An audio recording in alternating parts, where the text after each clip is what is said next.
Well, good morning, everybody.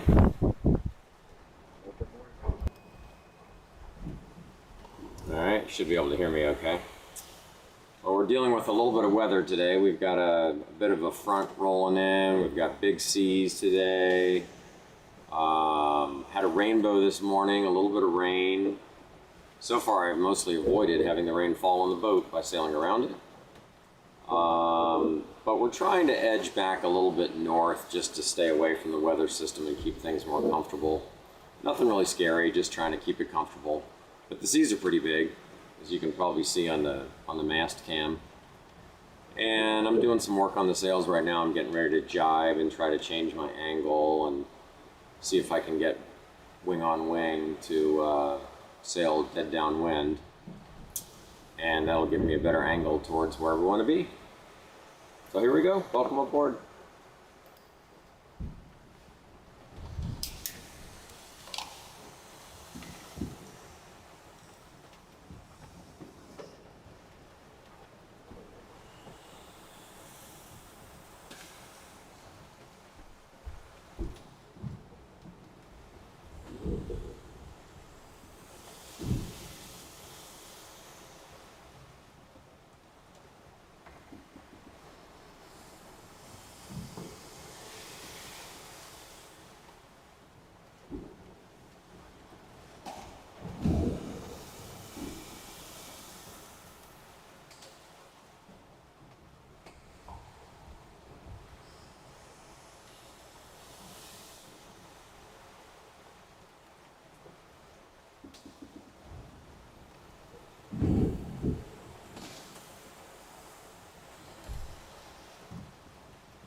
violent. Yeah. Do you want some coffee? I was able to change the angle here to get the ocean behind us, the sea behind us. That helps. It's a lot more comfortable now than it was. Alright, the cameras are on? Yeah. Yeah, people should have seen your, earlier when we had no autopilot. Oh my lord. That was a scene, Steve.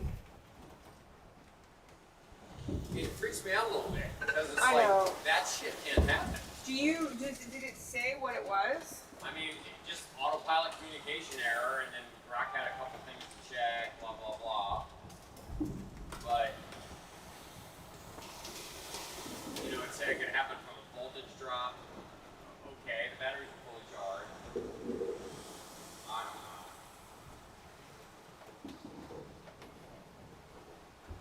I mean, I was something last night. Yeah. My body is really sore today. The good news is at one point I was doing 11.4 knots. Yeah, I believe it. I can feel it. It was insane.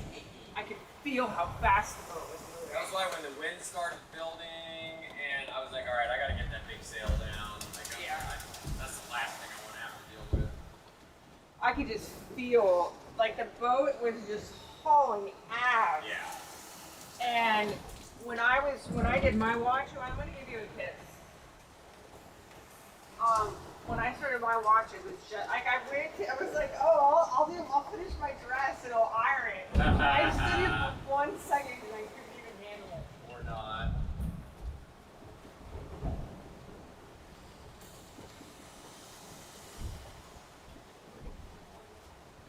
Alright. Yeah, so I'm probably gonna be I'm not gonna be standing a lot today. Yeah, that's reasonable. That hurts some big ass waves. By the way, this means don't start to bring an engine, but there's a line in the water. Smart. Hi, buddy. How you doing? You're a good boy. Thank you for being quiet.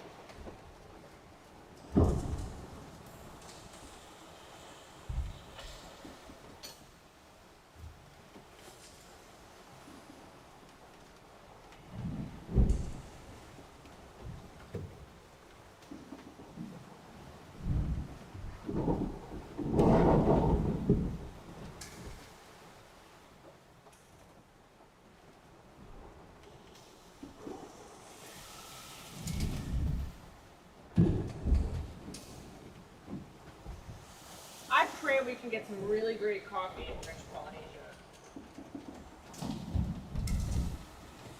I was surprised the coffee wasn't better in El Salvador. I was really surprised by that.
Man, it was violent.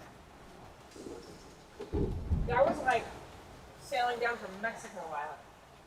Yeah. Well, it was, I mean, when autopilot turned off, like the boat just spun around. Yeah, no, I'm talking about different. I'm sorry, that was. Oh, you mean last night? Yeah, but yeah, that actually, when I heard when it happened. And that's why I got up, because I heard something was wrong, and I was like, shoot. Like the whole sail started flat, it was a mess. I know, I was like, I hope Steve is on that. And, he didn't doze off. And as I was coming up the steps, that's when, like, this wave just, like, rammed into us, and it all the cabinets, you saw the cabinets all fly open? No. Oh, all the cabinets flew open. They weren't locked. And I didn't have them locked because, Yeah, it hadn't been that bad. yeah. And all these cabinets were open. And as that happened, it just knocked me back down and it flew me down the steps. That hurt so bad. I was like, oh man, my body's gonna hurt today.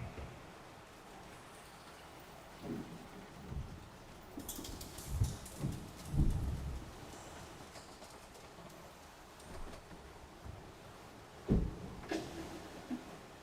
morning, guys. We ready for some treats today? Are my big boys ready for some treats? Mr. Pickles, we gotta resolve that eye situation. I finished my bag last night. Well, at least the front of it. I didn't have enough beads to do the back. Come here, boo-boo. Look. Come on.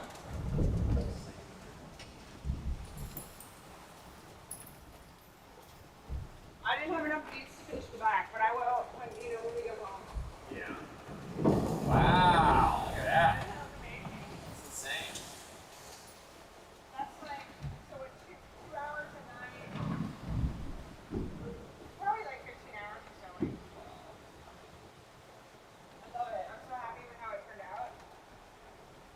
And then I'm gonna just do this back flap here. And then I have all, we have all these tassels left over from work, so I'm gonna put tassels all the way around it. Nice. You guys, I finished my bag last night. Oh, you can't see it. You can't see the helm. You guys, I finished my bag last night.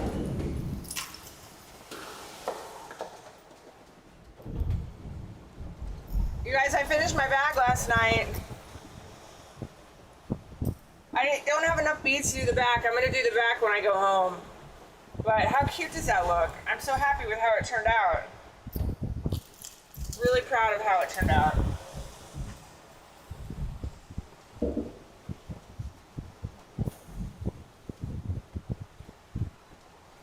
We had a very violent night last night. Did you already do a morning briefing, Steve, to the camera? Steve, did you already do your morning briefing? Did you do your morning briefing yet? Uh-huh. Oh. Not a very long one, but I just said good morning. Not very long.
sail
mean, just consideration. It's fine for now. I just.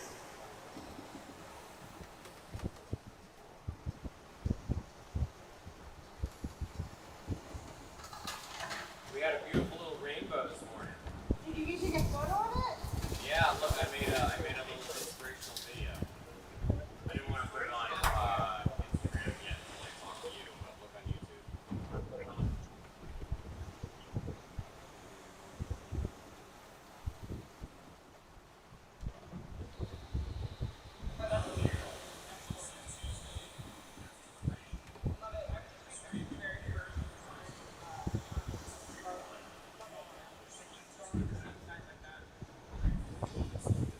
Okay, I would love to go edit it more.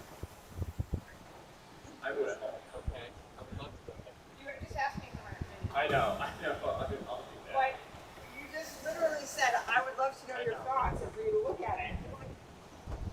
So I told you my thoughts. I know.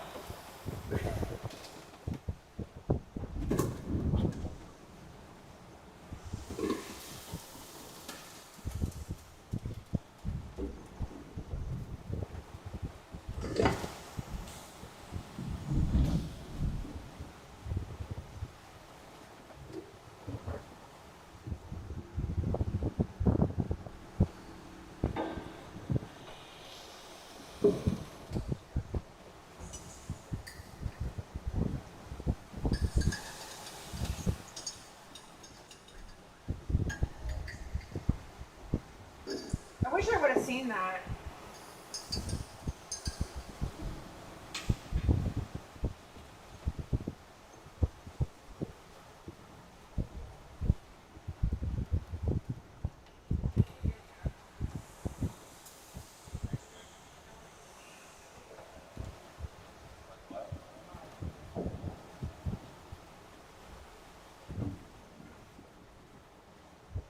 Probably hard to see that. Yeah.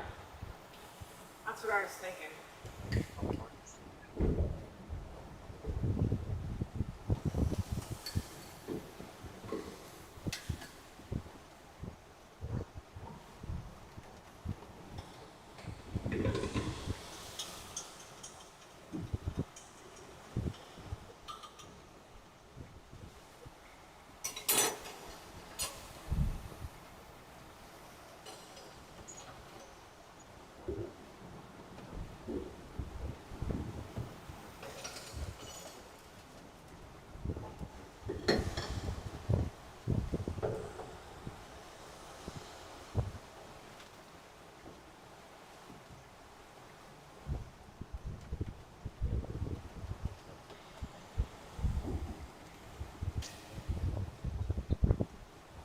$79.3. I saw that. Not getting excited.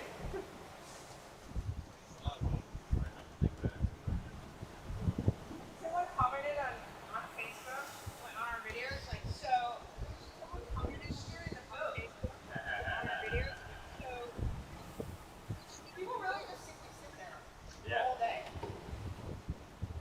People really just sit there all day. That's a common question. I've been asked that.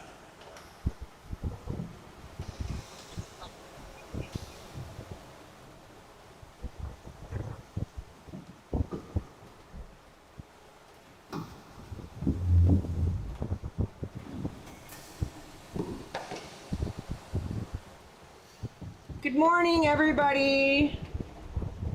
Good morning, good morning. We had quite the night last night. Some storms rolling in, and they were very violent, throwing us around. I had to sleep in this morning.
we had some squalls and some storms that we were able to avoid. But at one point, the autopilot, I'm sure Steve checked in with you guys, but at one point, the autopilot shut off. And these waves are just, God, I wonder if you can see them, if it's translating how big the waves are.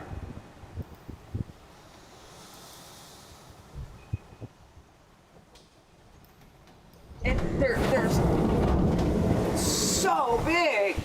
Anyways, the autopilot shut off, and I heard it. Like I heard the boat change, and I heard a change in what was happening in the boat, and I was off wash sleeping, and so I got up because I was like, shoot, I probably should, like make sure everything's battened down and whatnot.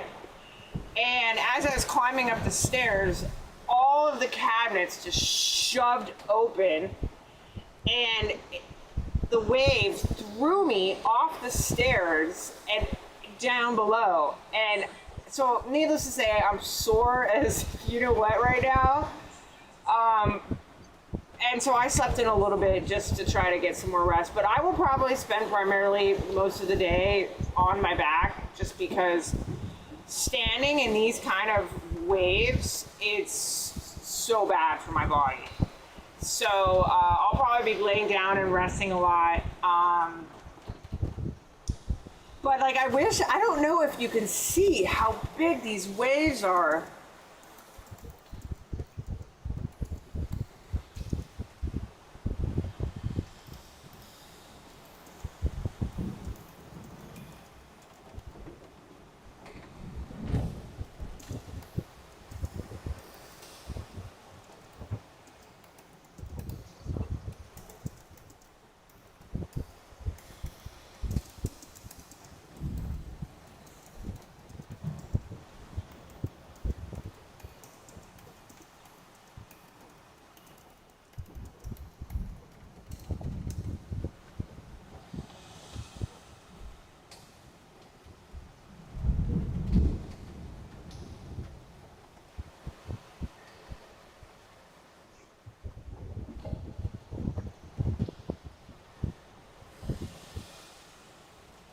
Anyways, how many miles do we have to go, Steve? 1,207. Oh, we should start our countdown. Yeah, because we'll start it at 1,200 miles. So we have 1,200 and what? Started at 1,200 miles. 1,207. So in 7 miles. 1,207.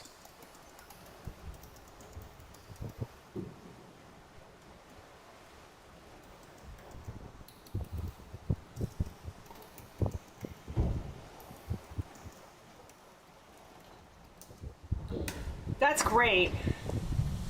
When the number is like a reasonable number, like 1,200 miles, it's still a lot, especially since the boat only goes like 6 miles an hour. But at least it's like a digestible number. At one point, Steve had, there's a thing on the radar that has like distance to, oh, there it is, distance to destination. At one point he had it like right after we left, and it was like, I don't know, 3,400 miles to go, and I was like, oh boy. And we weren't even moving, we had to motor the whole time for like the first couple days because there was just no wind. And I just was like, this is gonna be one long ass trip. Crazy. But 1,200 miles, that's digestible. I figure if that's what, 12 more days? I know that sounds like a lot, and it does sound a lot after I say it, but it's a lot better than 3,400 miles. Oh my God.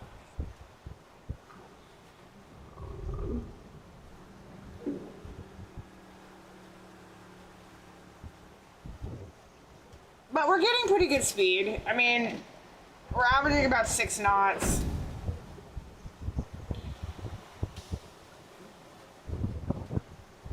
Steve, what does the yellow dot mean? Yellow dot where? On the radar. Yellow dot? Yellow dot where? Well, like a little, you know, it shows yellow, green, yellow, green. Oh, a yellow cover. That's intensity. So that's like blue is light rain, yellow is medium rain. Do you like your coffee? Yeah, it's good. I made it with love for you today, Steve. Thanks, babe. Another boat bite. Yeah, no, it's delicious. I love it. Thank you, baby. You like it? You love it? You want some more of it? I do. Yeah.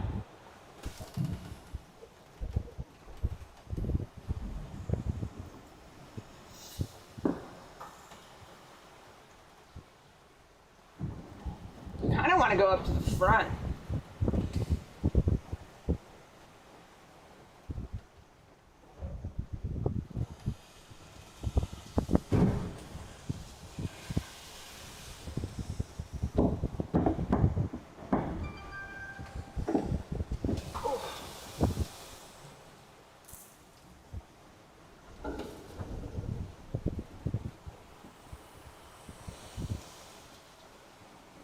Like this when I was sitting there sewing last night, this must have got launched like 6 times. It was like just launched.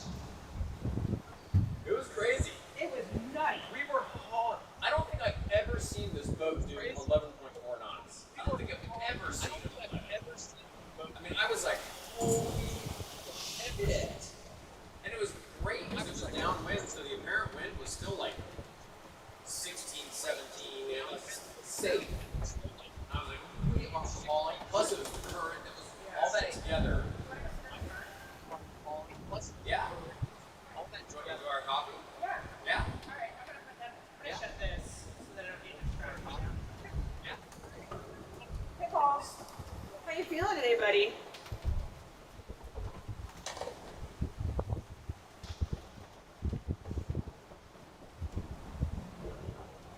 Yeah, I can feel it. Well, yeah, I have a new outfit next time. Look at that. I mean, I never stop saying, look at that huge wave. Like, I'll never stop. It's so big. Alright, I'm gonna put my hat on.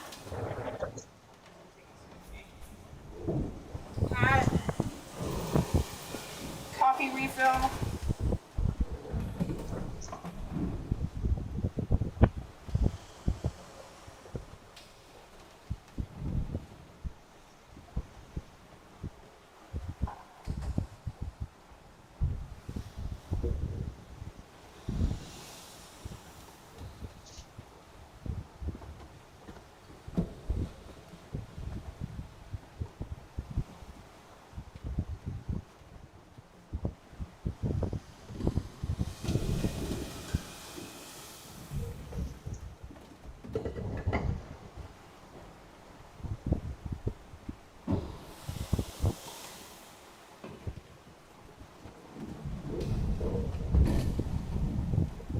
Come on, guys. Let's go.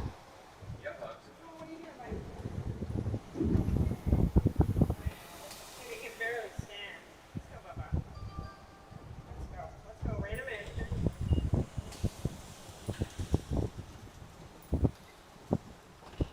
Hey, you guys be on your best behavior, please.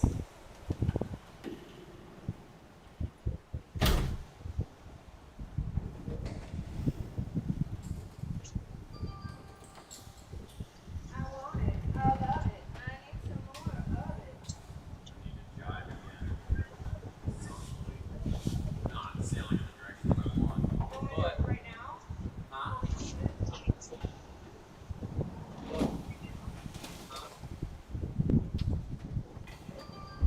kind of like how this is when the sea is directly behind us, you know, so we're just not going as far. We're going northwest, we don't want to go west. And this is really comfy, so we'll do this as well. All right.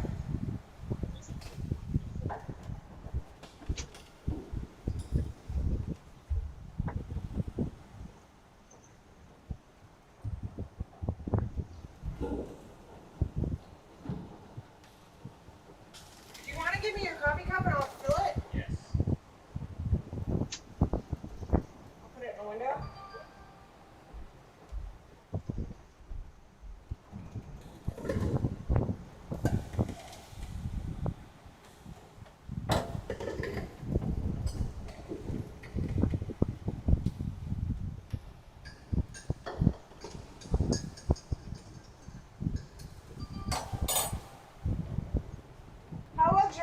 would be to have the door in the front.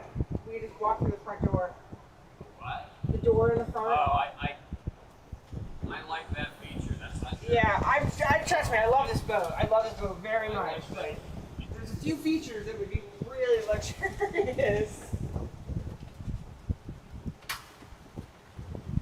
All right, Pox. Be on your best behavior, please. Yeah. Yeah, pugs.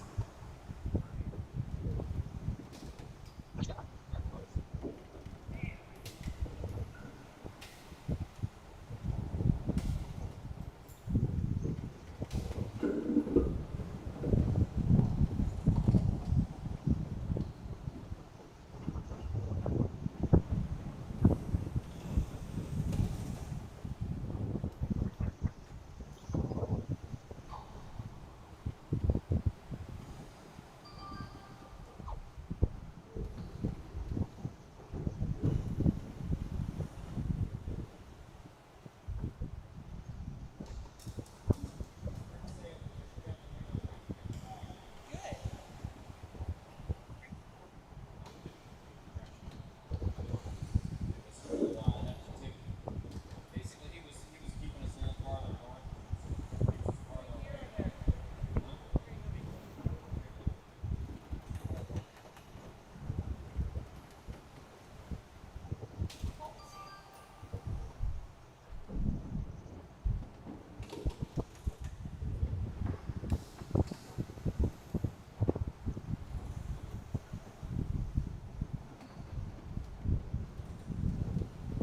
Are you not plugged in, Steve? Can you even hear me? You can't even hear me now. That's how crazy. Steve cannot hear me from here, and he's right there.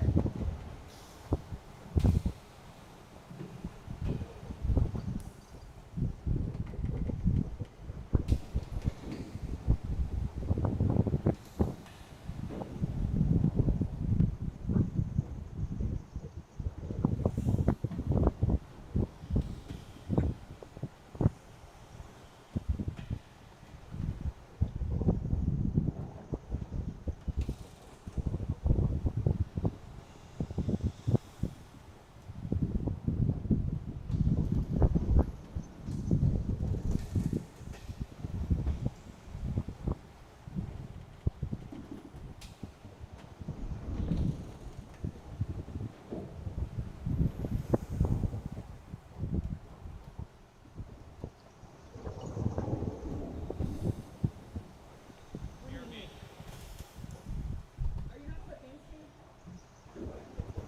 Are you not plugged in?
Oh, okay.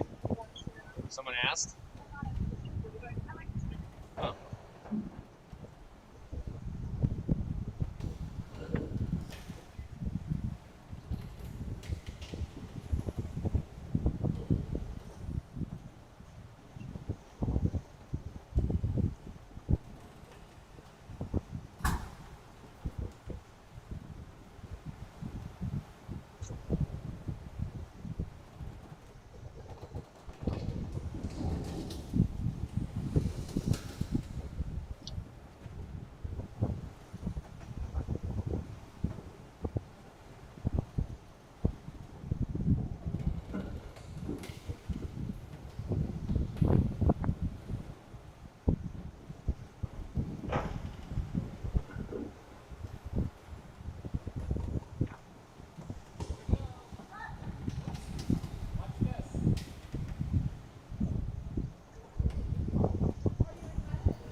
So here, this is an example. I think we put our finger here on a core problem.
practicing on others' behavior?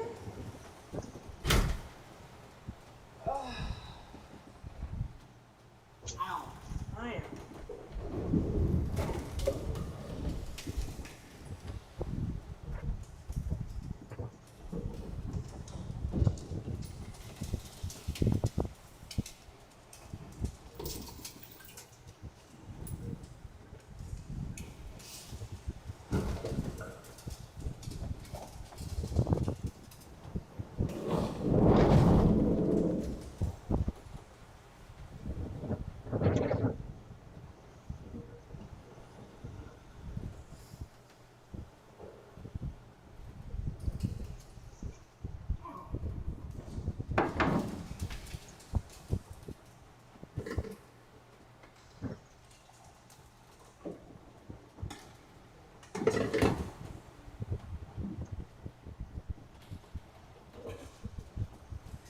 Hey Steve. Yeah.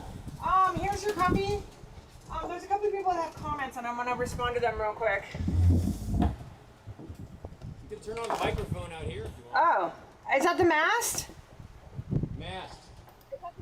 All right, you guys. Sorry, we didn't have the thing. When do you plan on doing when you get? What do you plan on getting? This is LA Sad V Girl. What do we do? What are we planning on doing when we get to our destination? First off, I'm going to sleep for 5 days in the same bed with Steve, because right now we are not, because we have to take shifts on watch. So Steve and I have not slept in the same bed for, what is it now? We're day 21 on this journey. And sleep. I'm going to also blow up my paddle boards, and I have a pool that goes on the back of the boat, and I'm going to drink margaritas in my pool for like 3 days straight. Also just touring land. We're only allowed to spend 90 days in French Polynesia, so we'll be in Nuka Hiva for a while, and then we're going to Tahiti, and there's like 10,000 different islands, and so we're going to bounce around. That's the plan. Provisioning and eating a real meal. When I say real, that's something that was made and cooked on land. That's the plan. I'm going to respond right now.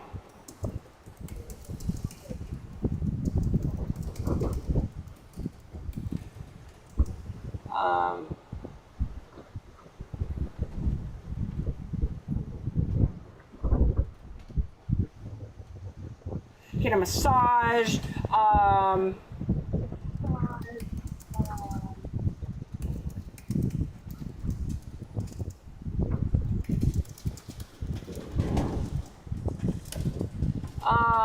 Hoofman, what's up, Dan? I see the jibe. Looks like you're making good boat speed. That's good. Sounds like a tough night. Get some rest today.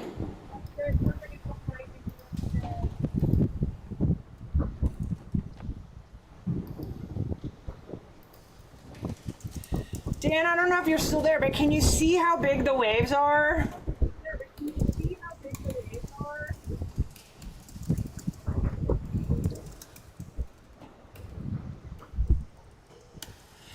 Hey Trisha. Wait, real quick, Margaret. Hi, welcome aboard. Hi guys from Chicago. You're almost there. I know.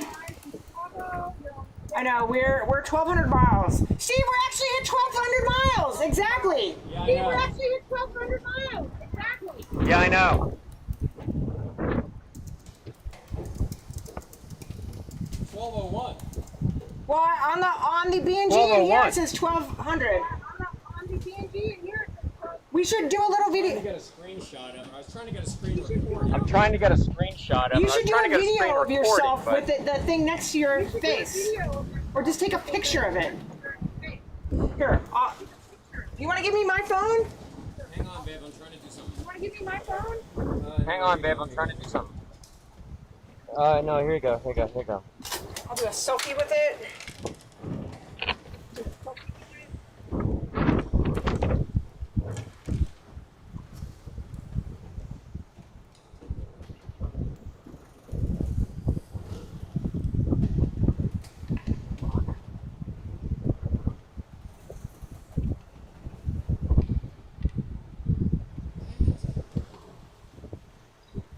Damn it.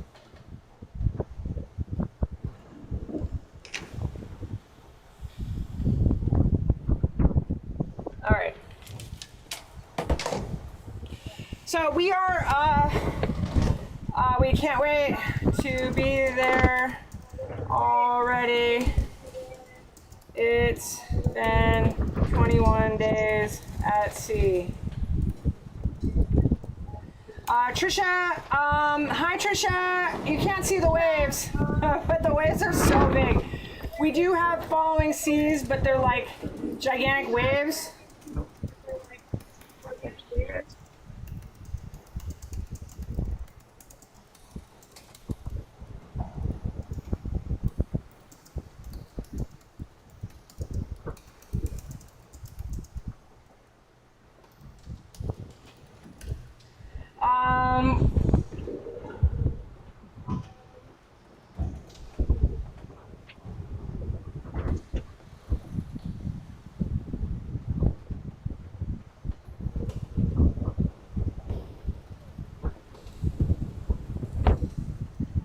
So we're really loving that you guys were all engaged with us and interested in our trip, but we are literally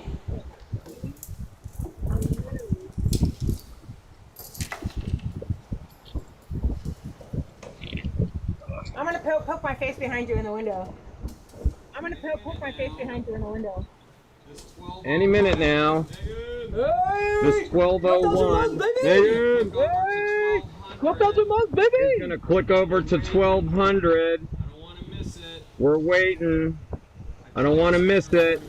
Do you know I that tried to that's screen that's record it, but I Lake, couldn't is get the the one screen on the record to helm? work. I Do don't you know know why. that's the Lake. I already took pictures of it. I already took pictures of it. Yeah, that's bizarre. I'll just stand here until it happens. And then you can edit it down.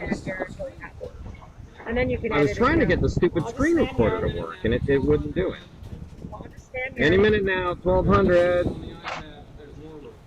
Can barely see it on the iPad, but there's more reflection than anything else. Okay, getting tired of waiting. Da, da, da, da, da, da, da. Are you live or what are you doing? No, I'm just recording. All right, well, tell me when, because we'll have. All right, okay, well. Well, I don't know when. It's going to be any second. So we can do a video.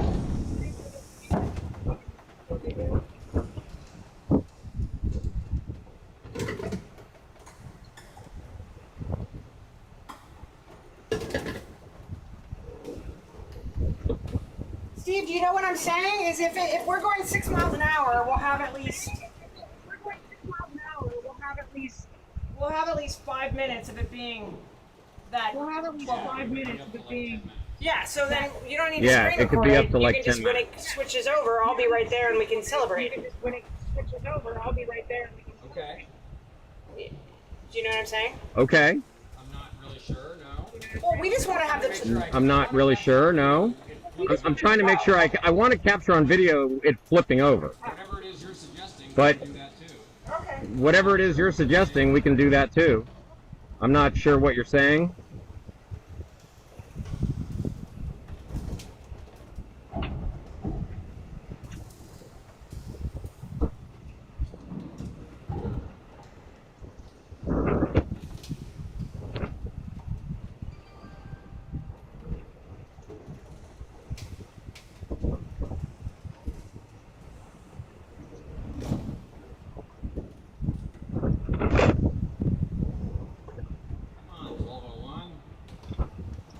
Come on, 1201. There it is! 1200! There it is! 1,200 miles to go! It just flipped. Yeah!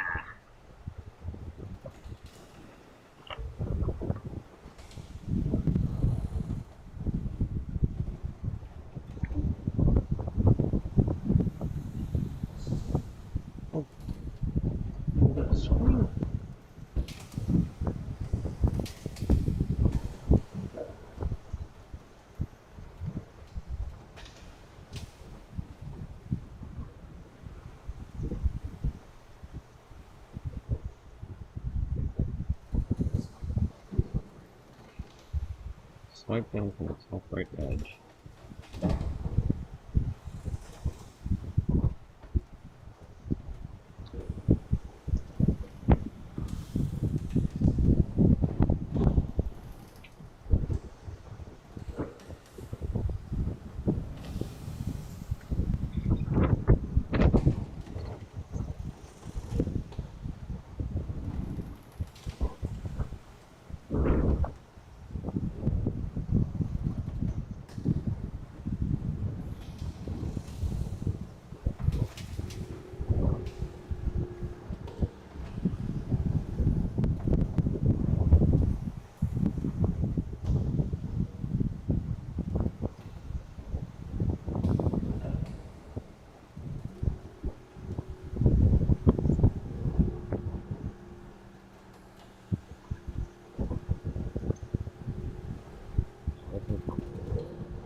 Okay, I wasn't sure what you were trying to communicate to me, so let me ask questions. Cooking over 1,200 miles. Like to me, it's like okay, great. But like it's at 1,200 miles right now. I thought you were on the video being like, we just we have 1,200 miles skip, like you and I together. Yes. Huh. I want to do that. I wanted to have the little bit of video of it clicking. I think we can, all of those things. I mean, what I'm envisioning is, so let's talk in detail about it. Because I'm thinking this is 10 to 15 seconds. We're starting, 1,200 miles, yeah! Text that says 1,200 miles ago, Prince Colony or something like that. On YouTube large, on Instagram, whatever you want. And then it shows the 1,200 flipped over. It briefly cuts to that, and then we're going, woo, yeah! And then you say, like, we're gonna do a daily countdown from here on out, the number of miles we have to go. So come along with us, and that's the whole thing. What do you think? Right. Tell me what you have in mind. I mean, I thought. Of course, things over. I got a screen recording of it now. So I got a screen recording. That's why I was listening to you. It's like I got a screen recording of it at 1,200 miles, and I have a screenshot, a static screenshot, which I don't like too much, like video better, of it flipping, of it being a screenshot of it saying 1,200. And then I have the little video of me holding it and watching it flip. That's fine. Yeah, because I think it's 10 or 15 seconds of, yeah, 1,200 miles, stick with us for the daily countdown, to Prince Polynesia. Okay, you like that? Is there anything in there that you wanted or are thinking that you don't feel like I understand? Okay, excellent. Nice work. I think I might just start doing that routinely, just like, have I understood what you have in mind? Have we communicated about this?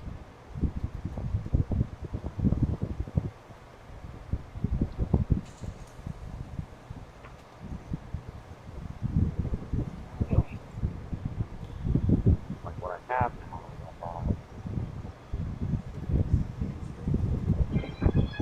Could get a screen recording.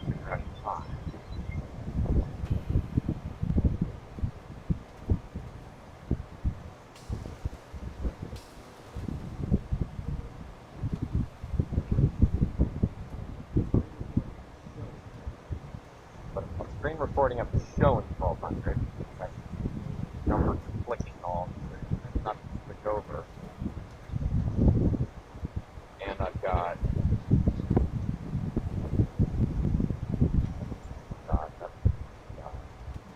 posts on the stomach. Somehow.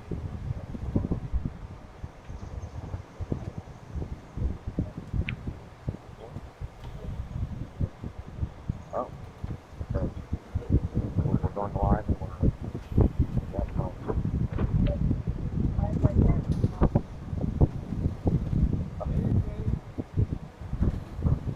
Hey everybody.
Maybe they're on YouTube.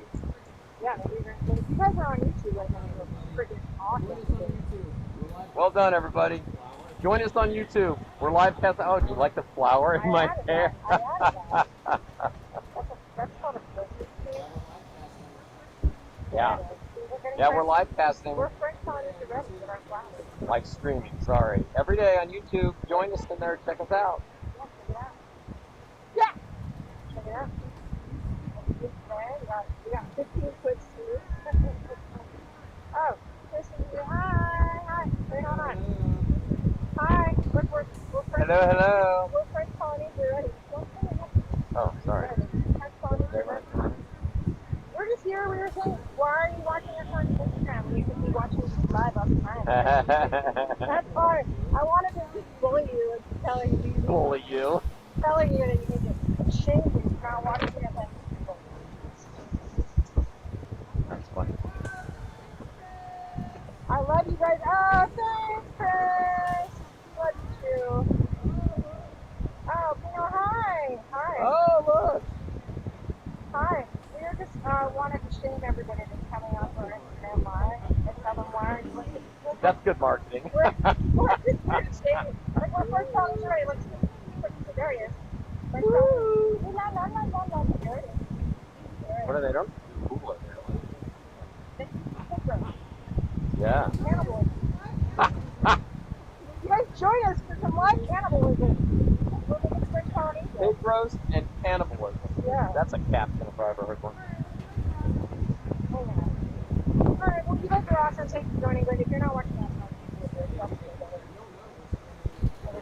Great. If you don't know, we're streaming every day. We have 5 or 6 different camera angles. Meanwhile says, hi, working at a desk job in Colorado, enjoying every minute of it. I love well, that. we're here for you. Wait, hold on.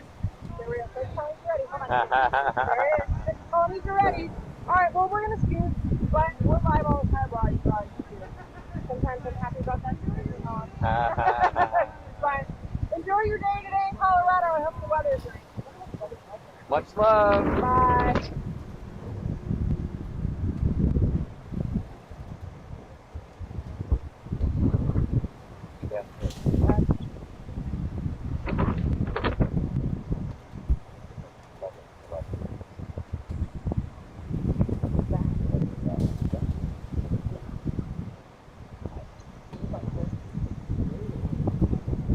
Like, the boat alone, top of the Freeport is 5.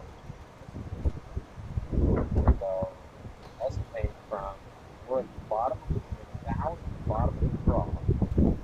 How up the trough.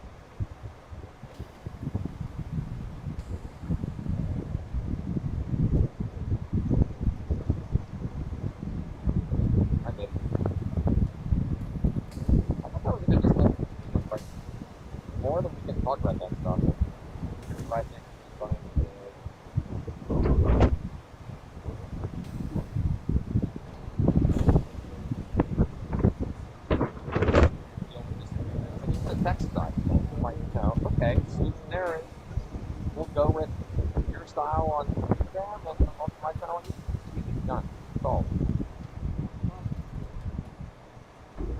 And I'll probably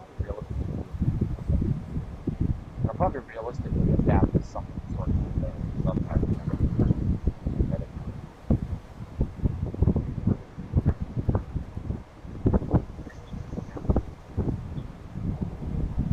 Captioning tech, we didn't mind the size of that. Too, and it's also, if you look at it, you put it in, it's going to be outside the box, so it's going to be covered by yeah, I was it was,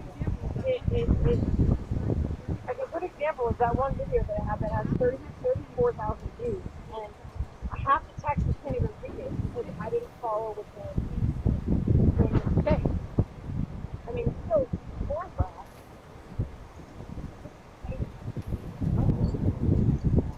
I mean, I made that very first small, and that's all I did.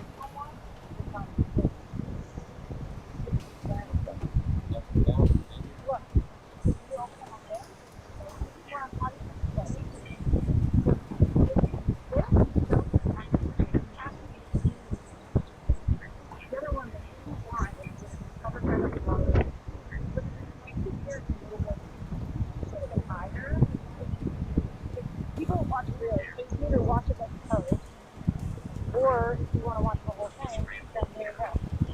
So what I'm saying, like, Where it's not in the way of what you're looking at. yeah, but I it just is. wanted to overlap the screen. It is. Right, but like, that's what I'm saying. I know that it makes sense. It's so chaotic. It's not a thumbstick content. I understand what you're saying. I understand exactly what you're saying. And that was on my mind when I was doing this, and I thought I was well inside of everything. Like, let's wait till it comes back. Okay, there we go. It's here, and then it moves down here. It needs to be all here. Like, you're going to see the rainbow behind the text. So like that's overlapping. Well, that's overlapping a little bit. I thought I was far enough inside, so okay, I'm just. But the moving, I did that on purpose. You know, like I wanted it to catch your attention right in the middle, and then it's too small. So you think they all be in the same place. Yeah. It needs to be a lot smaller. You're looking at it. So you're worried about people not being able to do it. Well, it's not Being able to if you're not covering how much attention. And I get where you're coming from. You know, we obviously just think differently. That's okay. Okay, we can think differently. Nothing wrong with that. Avoidance. Alright. Like when I say something to you and you like close your eyes, like, right. because this is the moment where I just a lot of times it's very true. I'm not trying to win. I'm not trying to win. Okay. There's times when it's like Steve says no about I might have an opinion. Half the shit that I say, I might think is right, but it's wrong. And at the end of the day, Steve knows everything about sailing. He's the competent captain. He knows what he's talking about. Then there's times when it's like, okay, Meghan has spent her whole entire career branding, graphics, social media, doing all these things. And okay, I read a couple articles on the internet that maybe I think because it says clean font, large this, like, I think that's what it's saying. That that's how it should be. And so now I'm an expert on social media, and it frustrates me because it's like I don't have the energy to keep on saying this. Okay. Like, I don't know if that resonates with you. Well,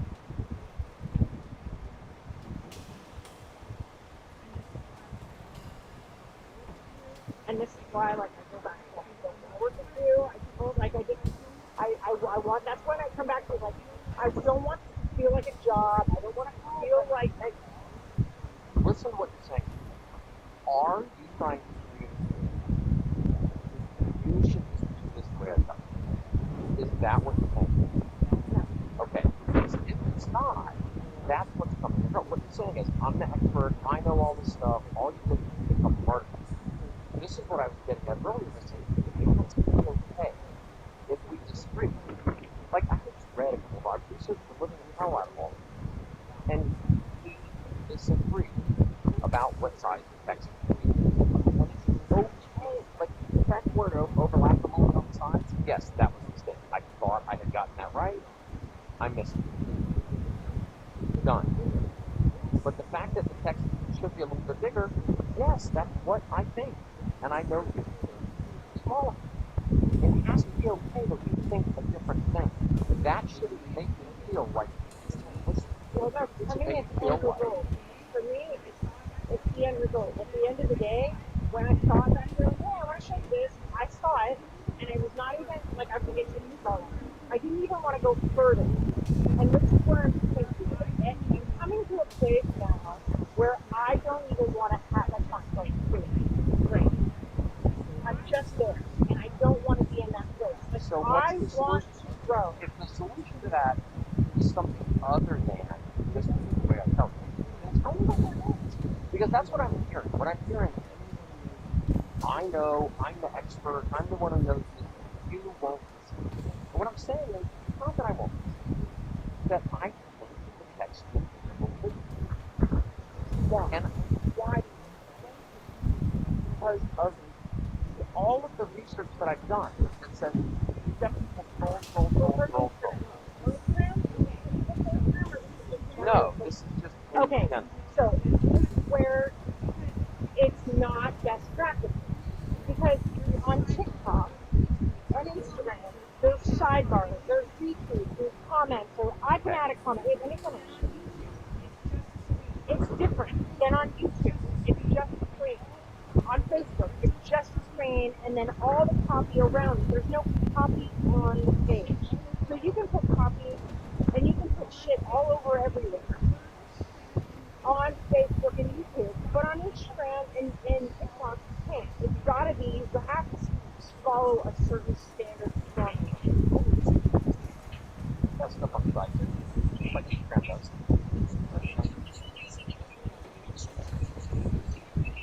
But yeah, what's the size of this thing? Right, Now it's in the middle, like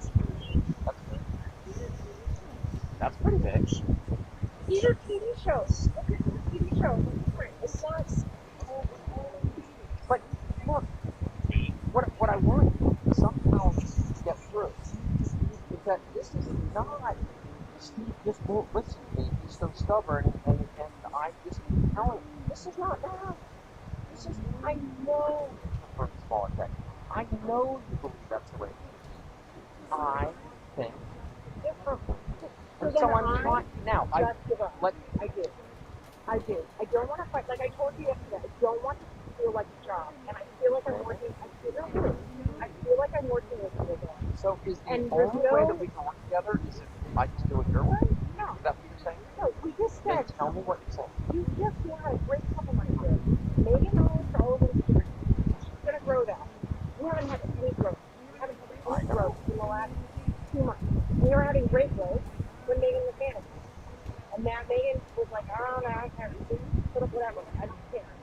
And YouTube, Steve's going to manage that. I don't care. Just because I got involved, so I'm not saying that at all. I'm not being defensive. That's not what you said. If you really think that, tell me. Like, you really think it. That felt stronger, like that's what you're fun. I feel like for the last 3 months, we have had no stories. It's all just a bunch of, like, let's just throw shit on the wall to see what sticks. There's no cohesiveness to anything. And that is what drives new followers. People are on social media as entertainment from their outside lives. Okay? And like I'm going to repeat it again, I don't understand YouTube. I don't care what we put on YouTube. Clearly what you're doing on YouTube works. YouTube and Instagram are not the same monsters. They have different audiences, they have different people use them differently. So if we're taking back that, like, okay, now I just said 10 minutes ago, Megan can own Instagram, she's got, and I'll manage YouTube, If we're taking that back now, all of a sudden, We're it's not. Okay, so What? Like, dial it down for a second. What? The point I'm getting at here is, it is not fun. You and I have different opinions. That is not, Steve's not listening, Steve doesn't agree with anything, whatever all those other things you said. Like, yes, it should not have been March. And if I have to do 2 versions of everything, so we just follow your style on Instagram, so you don't feel ignored or I don't listen or whatever, then I'll do that. we're going to tell a story. We're going to curate things that tell a story. Not just create content, you know, see what sticks. I don't think that works on Instagram. I don't. And 30 minutes ago, fine, we're coming to a happy place, we're in a happy place. Why do you think I'm undoing? What have I said to you in this conversation? Why are you going that way? Yes, we will still do.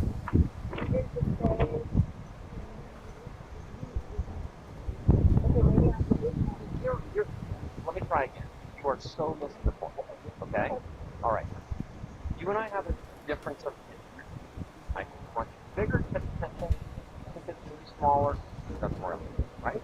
That's a good. It's for people. So if we follow it, Do you think it should be smaller? yes. Is that a reasonable summary of our opinions? I think it should be smaller and not all up in the margins, and then you can comment below. Like, I think what we're doing is a little. I'm trying to summarize what you and I. If I haven't described your views in sufficient detail, or you don't think I understand, we can go there. But this conversation is not about. Yes, I understand. For whatever reason you believe you should have a smaller phone.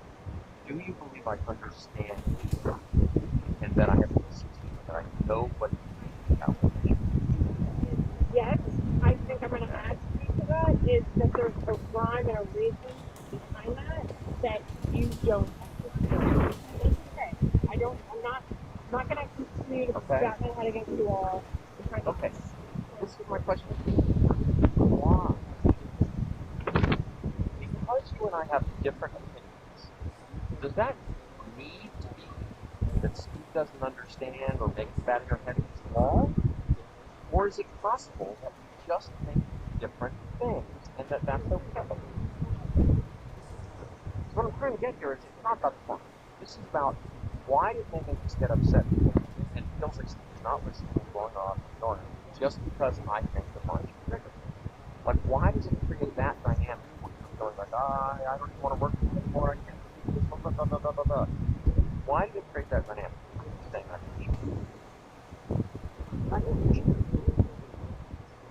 I'm going with you. I'm going to go with you on what you want. So because I think there's a fundamental problem of why our reels are not being pushed to the audiences. You don't edit a reel to them. They want to. You edited it. You created a reel in whatever cut. Instagram. Okay. They have said it multiple times. Even if Instagram owns CapCut, it doesn't. Yeah, they've created these new edits. But you're not answering my question. It's not a new edit. You've been able to edit reels. Okay. You're steering us in the correct. I'm not. There's the question I'm asking, and I really want you to think about it and address it. Why is it by me expressing that I think something different than you, why is that frustrating? Instead of just, especially because I've said, I think something different from you, but I've agreed with what you're weighing into. Why does that lead to, I'm betting my head. Okay, so now if you just said there's a reading to Said that multiple times. It's never said. I'm not, I retract my statement. I retract my statement. I felt like we had just come to a good agreement 30 minutes ago. Whatever you want to do on Instagram, Megan, you do. Steve, whatever you want to do on YouTube, you go do it. Okay. I mean, if we're going to do this, I want to be successful too. And I retract my statement that I'm banging my head against the wall. You can agree to disagree with me. I can agree to disagree with you on everything. It's okay. I think that's an important thing for us. Put some thought behind this perspective. speculation is that why I have a different opinion, especially if I strongly believe it, why you find that frustrating. And I'm not going to look for answers, but I think I would ask, as your partner, that you give that some thought. Sure, Give that some thought, because your reaction, if I have a different opinion, and if I hold that opinion strong, even if I'm saying, I'm not saying fuck you, we're going to go my way. I'm saying here's what I think, and we're going to do it. But for whatever reason, I find that very, very frustrating. I think that's worth spending some time and asking yourself why that is. fair enough. Okay. I also think that we are cutting off our arms by editing everything. Because I don't think you can edit things from YouTube that you can edit from Instagram. You can't make the same content. It has to be different. Okay. So you want to Instagram's all you. You said that now, so fine. Take it, do it, whatever. You know, I mean, and I agree, that makes sense. You know, we want Instagram to promote people knowing that one. they More said likely it to be multiple times. monetized. The CEO, founder of this thing, came on and was like, hey guys, here's the new rules for 2026. And this rule has also applied for 2024, 25, and 26 now. Is if you do not edit the reel in our app, we will not edit it. So, good example of this. So this is something that I did. Yeah, well, this is a new subject. No, because You've mentioned it before, but I don't know where it has to do with text or Because I disagree about something and trying to figure out why that creates the right conversation. But sure. Because I have Editor, actual have real facts to base my opinion. This is what I'm saying. My opinion is not just based on, oh, Megan likes it. Megan thinks it's more expensive. No. My opinion of why things should be a certain way is based on facts, not what Megan likes. So, for example, how many, these are all new people. Like, how many new? Like, sure, it only got displayed 3,200 times, but every single person that commented, or I have over 100 new followers just from content that I created, and I did it through the Instagram app. So by all And means, sure, the views is not crazy high, but people started following me because Instagram promoted it to new audience. I have 71 comments and 19 shares on this one organic video launch. So this is an example of, like, what I'm saying is so this is a really good example. Like, 3 accounts shared this, and we only have 13. This video is amazing. I think this is amazing. I think it's right. But what I'm saying is in comparison. So only 1,300 views shared across 2 additional platforms than I'm comparing it to. I think this video is 10 times better than this. But this had triple the amount of views. It has quadruple the amount of engagement. But the reason why is because Instagram is not going to promote this because you edited this. So, question. Do you think I disagree with that, or I'm against using Instagram editor? It's not I'm that trying to understand why it is that you're hammering on this point that to me feels irrelevant to the discussion we were having. it's so not relevant. Digest what I'm about to say. I have listened. So we're going back to Megan thinks it should be smaller. She thinks it should be bigger. The point you're trying to make is I know what I'm doing as a way No, that I it's not that I know what I'm doing. It's I have also done the research with not just based upon, like, I'm not going out and finding out what is the best practice for all social media. Because every social media has its own audience, has its own way that people use it. They have different owners that manage it differently. Of course.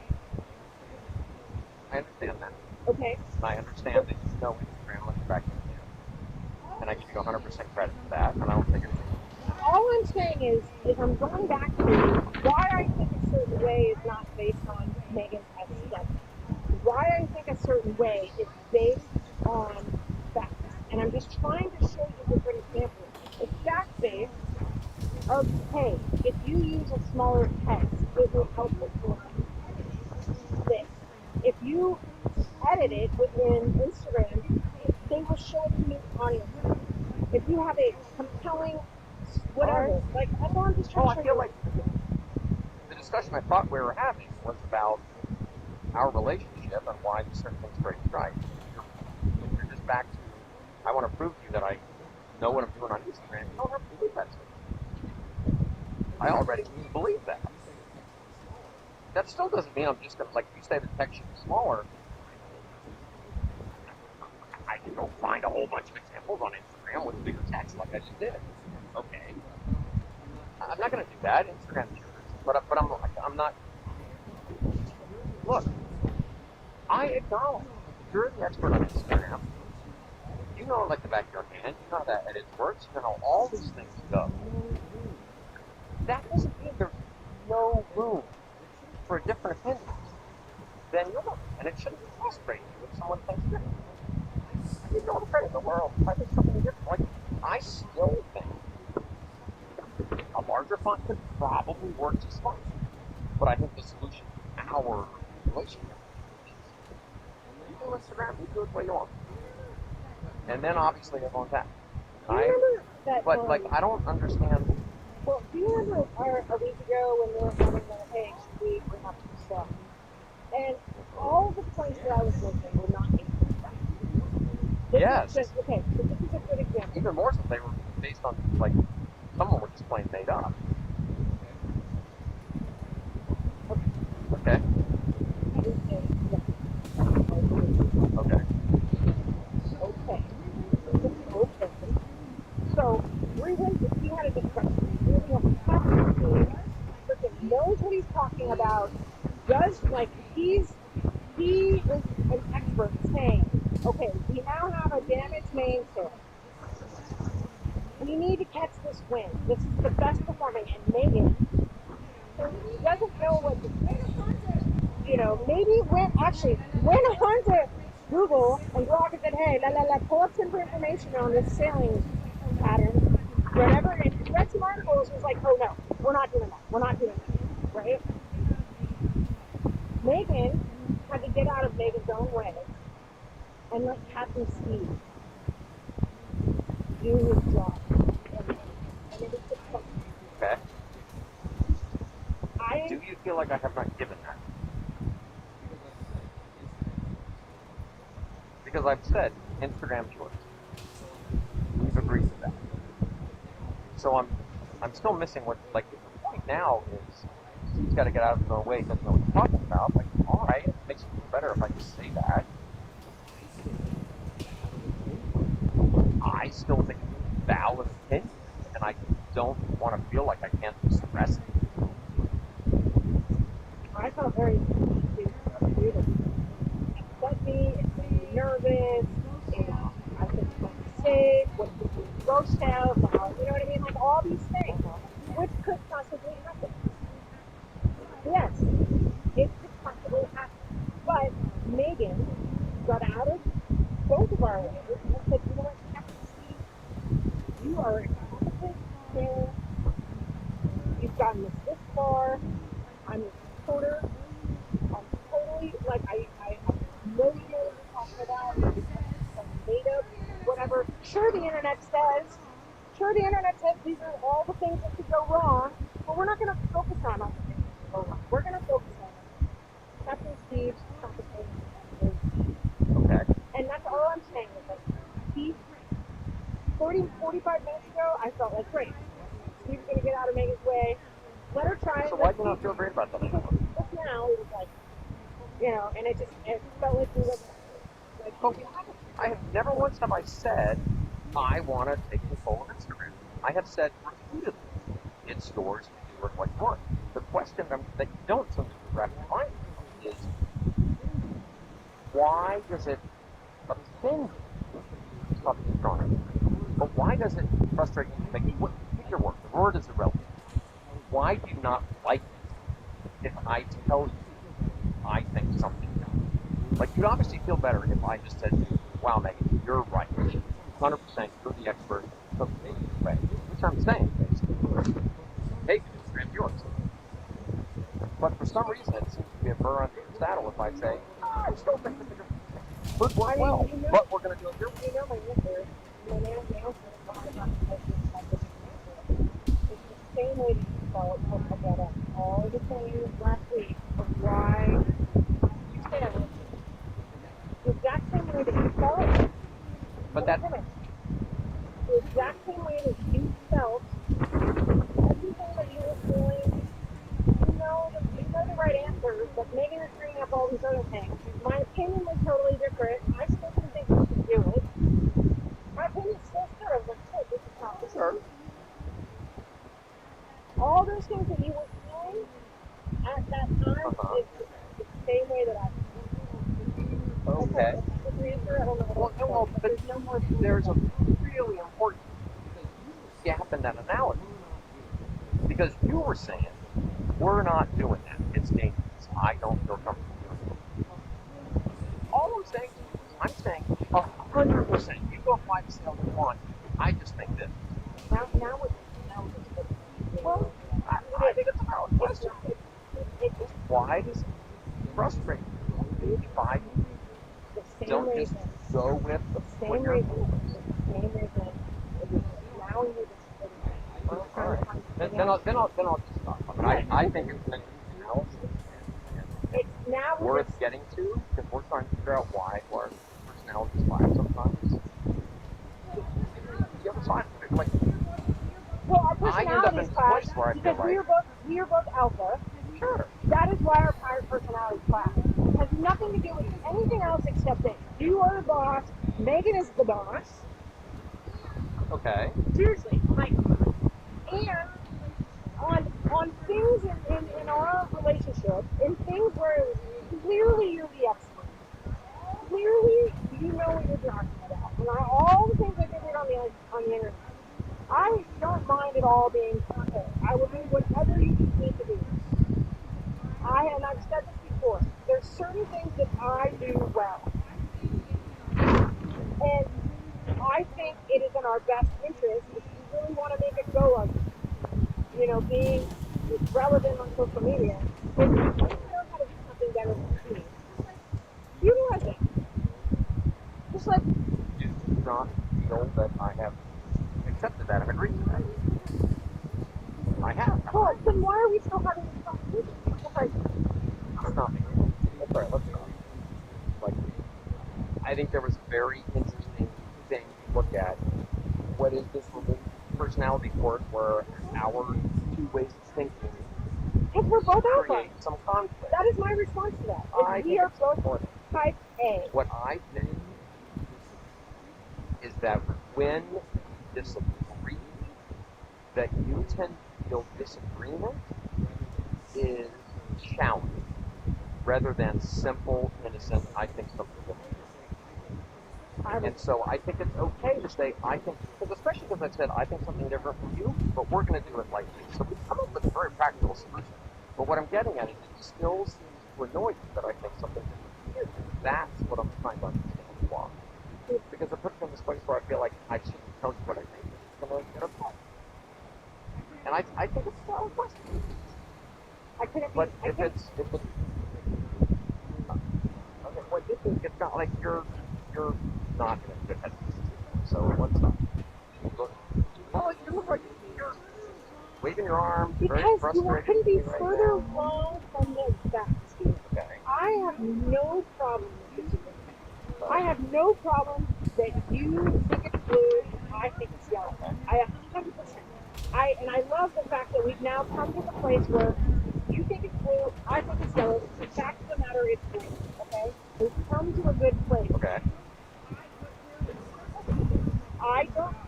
Where it starts to become like, oh my God, is when you start this fucking now where, well, I want to investigate this. I want to do like, Steve.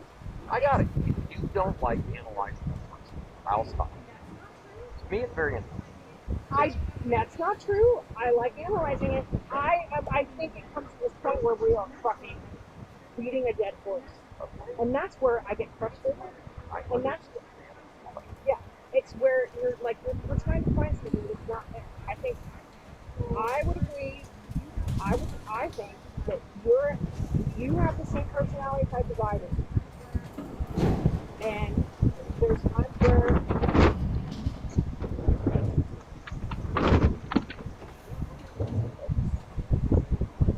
Yeah, okay, we'll just stop there. Like I it's okay to stop there. Like, why do we have to keep on, like, I want to just enjoy, look at where we are right now. I just want to, Megan, I'm sorry I'm frustrated. Stop it. Well, I clearly am. You want me to stop? You don't like to stop it? Got it. I'm sorry. I apologize. To me, it's fascinating. And I think there's something there that I would love to analyze and figure out about our personality. But I will stop.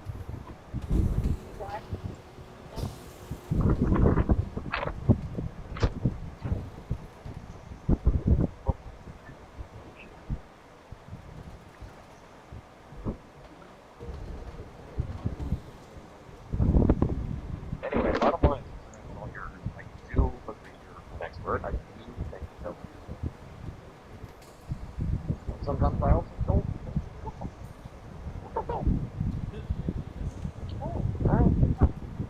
I guess.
Yeah.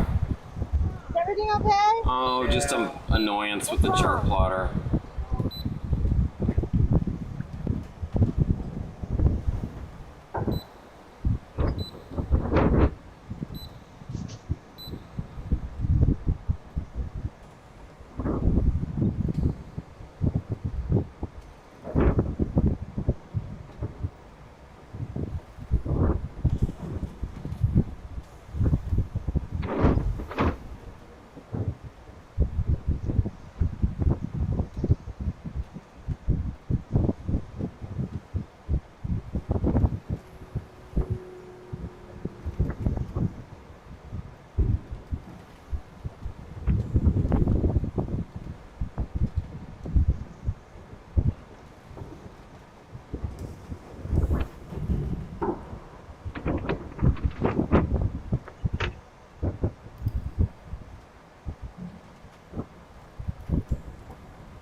this is it was 70 feet long, I think. And every 8 to 10 inches, I tried to assemble overhand pump. So it's now, I don't know what it is now, it's probably 55 feet long, and not every few inches. And what I do with this is I go and I tie it to a bow, and I let it run along the water line, back along the hull, and then just the motion of the boat and the waves washes it up and down along the hull, knocking off the barnacles. So again, I didn't come up with that. Great tip from Ocean Posse. And hopefully it works because there ain't no going in the water. Yeah.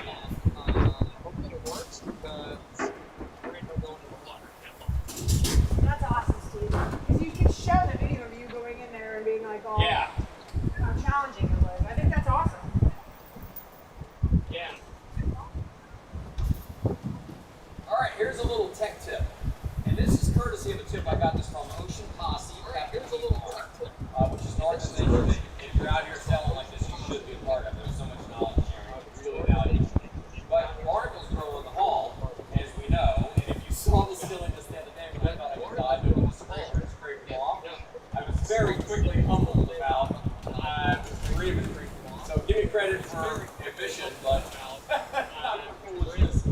anyway, this was probably a 70-foot rope that's probably now 55 feet. It's got a simple overhand knot tied every 8 to 10 inches. And I just tie it on the bow and let it run back along the hull. And then by it washing up and down along the hull, it knocks the barnacles off. Not as good as scraping, but better than nothing.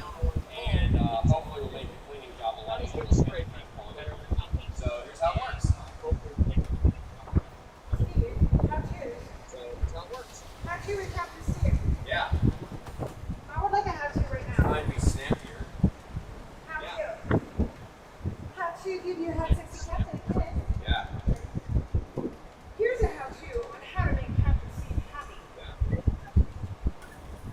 Hey. Yes, Captain Steve. What are you doing,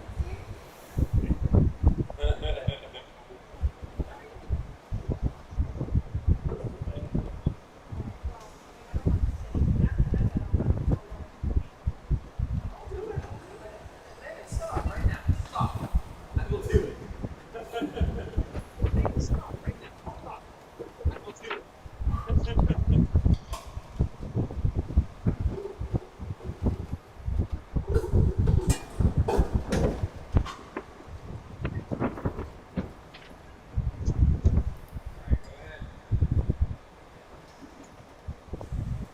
Better not piss on anything. I'm watching him. Yeah. Don't piss on anything.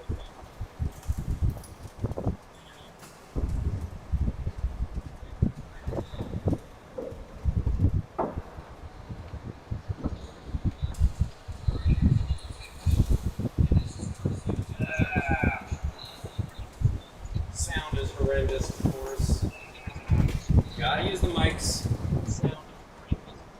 Pickles, don't even think about it, bro.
remember, close the hatch, shut the sunshade. Oh.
Have a seat, buddy.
not bad. I wouldn't throw it away.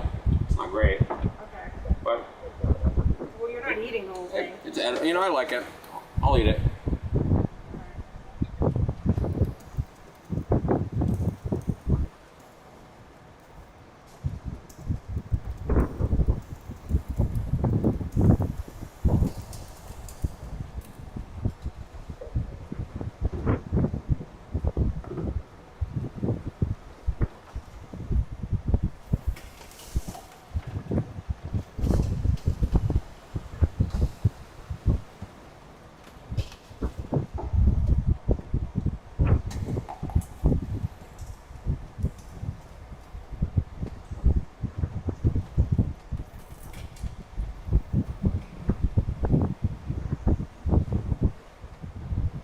I think our eggs are getting too hot. In the sun. Down there, yeah. I don't know where to put them. Maybe I don't know what to do.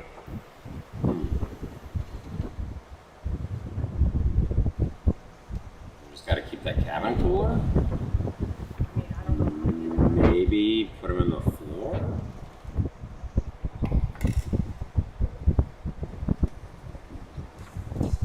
I just, any suggestions you have?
life is for tech to just work. Like, is it really somewhat?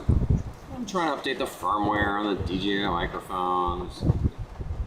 It's just freaking ridiculous.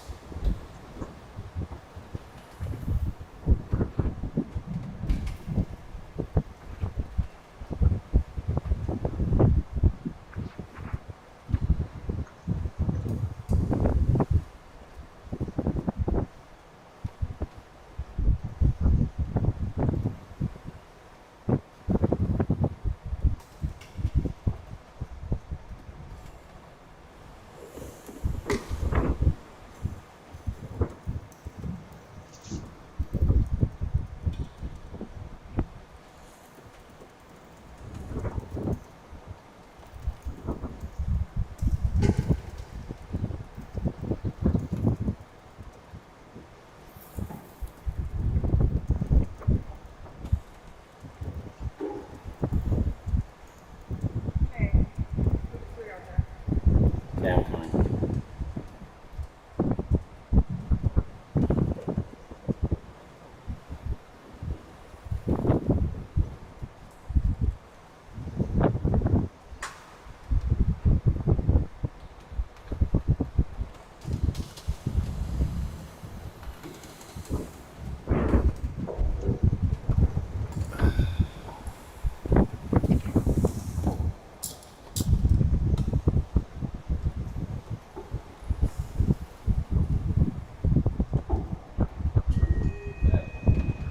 Pugs.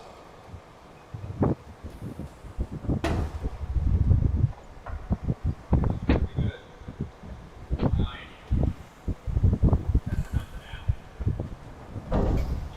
Wow.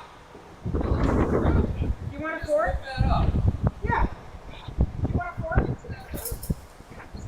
I'm assuming you want a fork. Yeah, sure. All right, give me 1 second. Yeah.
Wind is shifting in the way I want.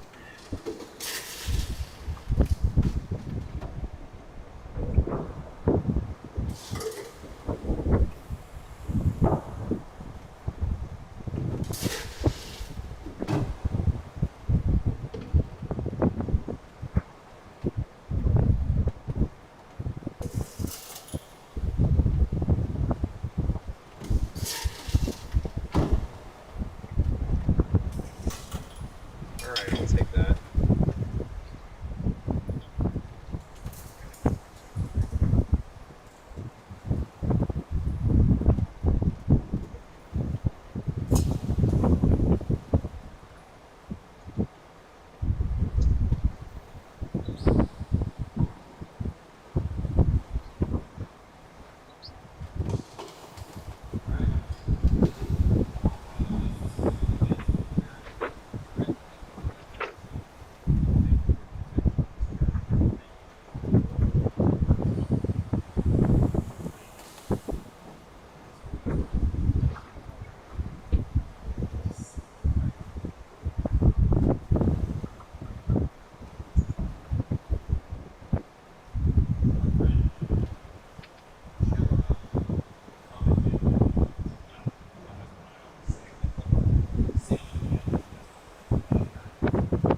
weird silver clouds, man. All you gotta do is refresh the radar one time and they all go away. I don't know what that means. I never saw these things before recently. But just a second ago, it looked like it was pouring rain everywhere in front of us. And now there's like, yeah, a little shower up there somewhere.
Are you gonna really eat this cheese, or am I just gonna keep it and it's not gonna get eaten? Well, that's what I tried to do. Is I tried to make you put it on your sandwich today, and you gave it back to me. So you took one of it and gave it back to me. And I'm like,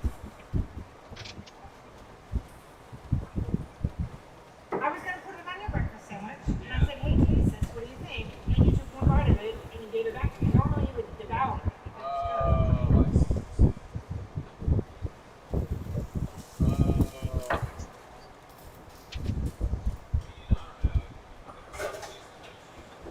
We have a lot of cheese, so it's fine, I'll keep it. But I'm gonna say what my mom used to say to me. If I buy this, you finish every last bite.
Alright, so the only job I have for you today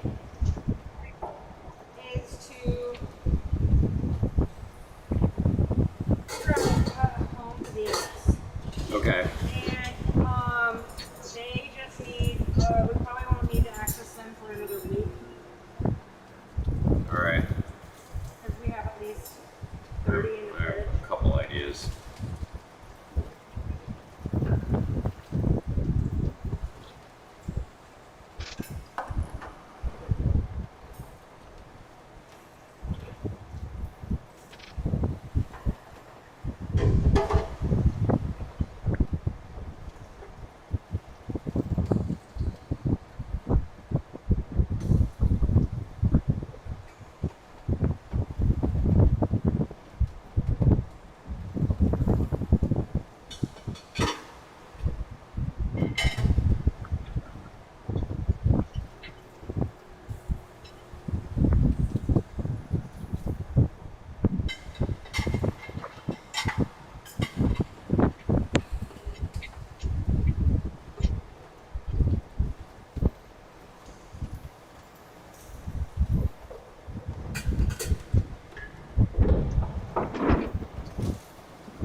Okay.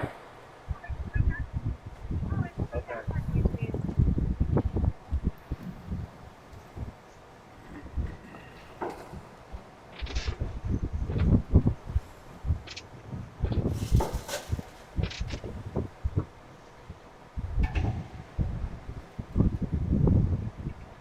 I had another idea too. When you're go-karting these, when you're replacing these knobs, rather than replace it with a knob that doesn't fit, why don't you go-kart one from a place that we don't use the knob? Yeah, that's not a bad idea. Because like these, there's no way we're gonna be able to put on. Hey, don't talk that. Right. And someone on the Lagoon forum posted the same Amazon link. And everyone had the same comment. They don't fucking fit. They don't work right. There's no real way. I mean, can you buy them from Lagoon or no? I don't know. Have we tried? No. At one point, I bought some on Amazon that worked perfectly, and then I have not been able to find the right ones again.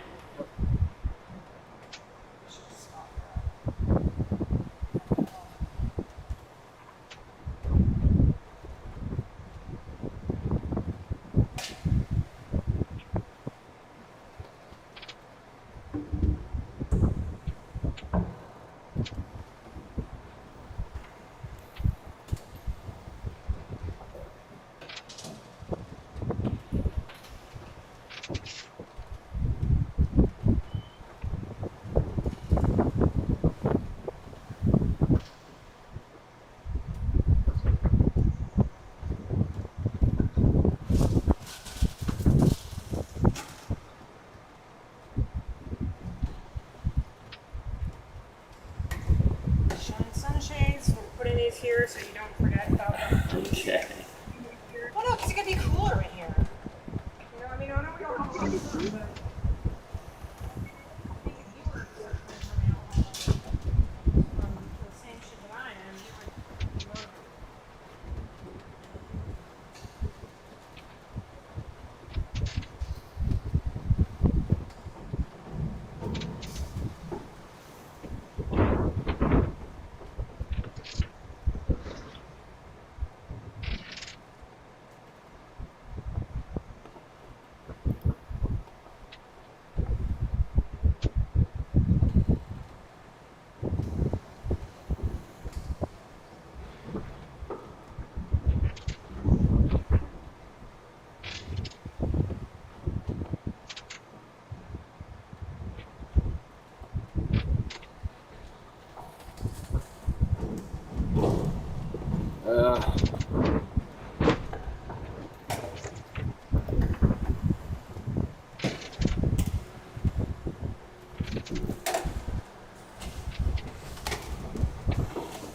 Oh, that roll is going to cause that. The sea's shifting?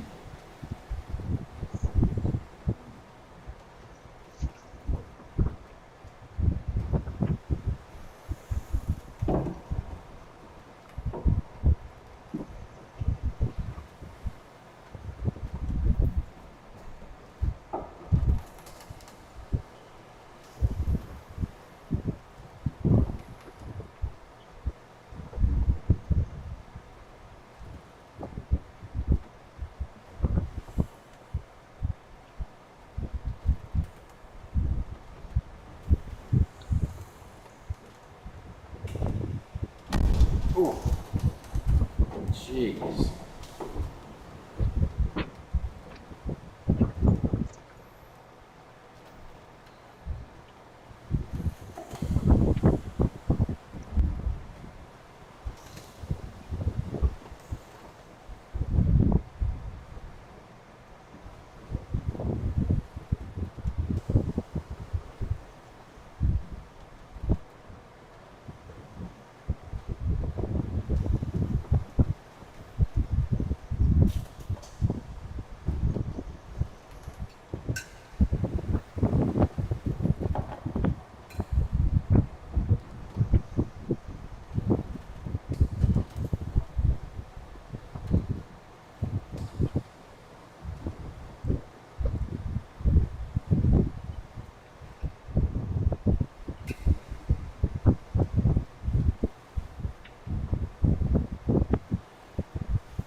good. Let's do it. Like 8 seconds. Yeah. I think putting some thought into a script instead of just turning it on and trying to nail it, like we actually do pretty well, but if we'll be tighter if we think about a script. I mean, that feels that was it. But Yeah, I'm agreeing with you. Well, I think I might go home for a shower. All right. hot as balls and I smell.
Testing 1 2 3. Testing 1 2 3. Testing testing.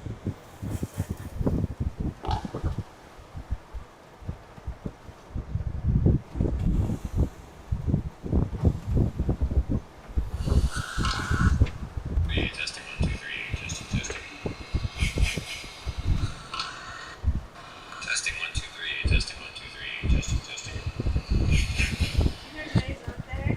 Yeah. Would have been a great opportunity for rainbow. Yeah, I saw that too late. Yeah, I saw. Testing 1 2 3. Testing 1 2 3. Testing 1 2 3. Testing 1 2 3. Testing 1 2 3. Testing 1 2 3. What the fuck? Testing 1 2 3. Testing 1 2 3. Testing 1 2 3. Testing 1 2 3. Testing 1 2 3.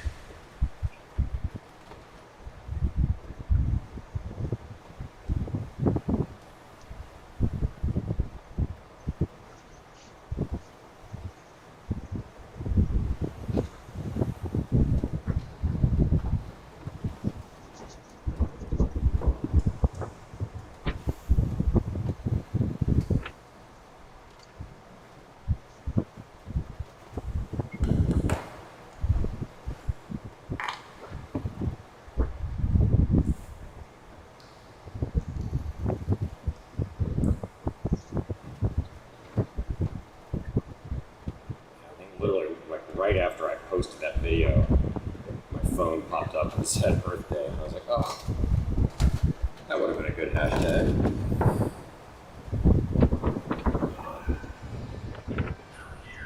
I guess I could still put a hashtag. Hashtags are dead now on Instagram. Yeah. You can see what I'm doing. I'll show you in a minute.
Storm avoided.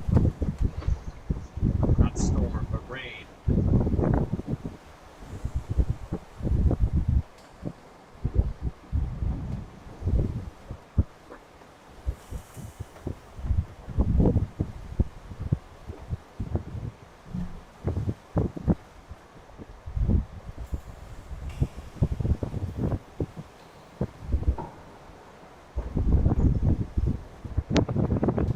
Alright everybody, here's a little how-to tip.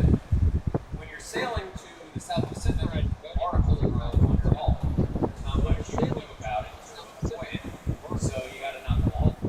This tip is courtesy of the Ocean Posse and Captain Mark. This, which, if you're out cruising and you're not from the Ocean Posse, you should check it out. The knowledge sharing and information there is fantastic. But, I took the boat's 45 feet long. I took a line, it was a reef line that snapped that. Took a line and tied a knot about every 8 to 10 inches. And the line was originally probably 55, 60 feet. And after this, it's probably 50 feet, maybe 45 feet. Long enough that when I do this, it extends a little bit past the hull. The idea is you can tie this to the bow, drop it in the water, and then let it just go like this up and down along the water line as you sail, and it knocks the barnacles off. Go like this. So, it's free. It's not as good as scraping the hull, but it's better. It's free. It's not as good as scraping the hull, but it's better.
sure. Sounds good. We're gonna go on your just got a couple questions for you. One, is it okay if I record the for training purposes? Absolutely.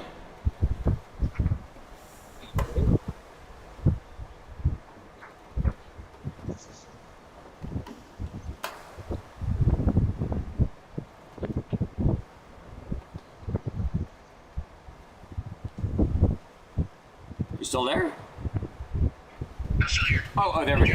Yeah, I got you now. Sorry. Oh, sorry. Sorry, no, yeah, I was asking if you can verify an email address for me on the account, followed by the account number. I think I use dunlap.steve@gmail.com. Okay, yeah. Okay, because I have like 10. The account number, I gotta go to the app for that. Hang on.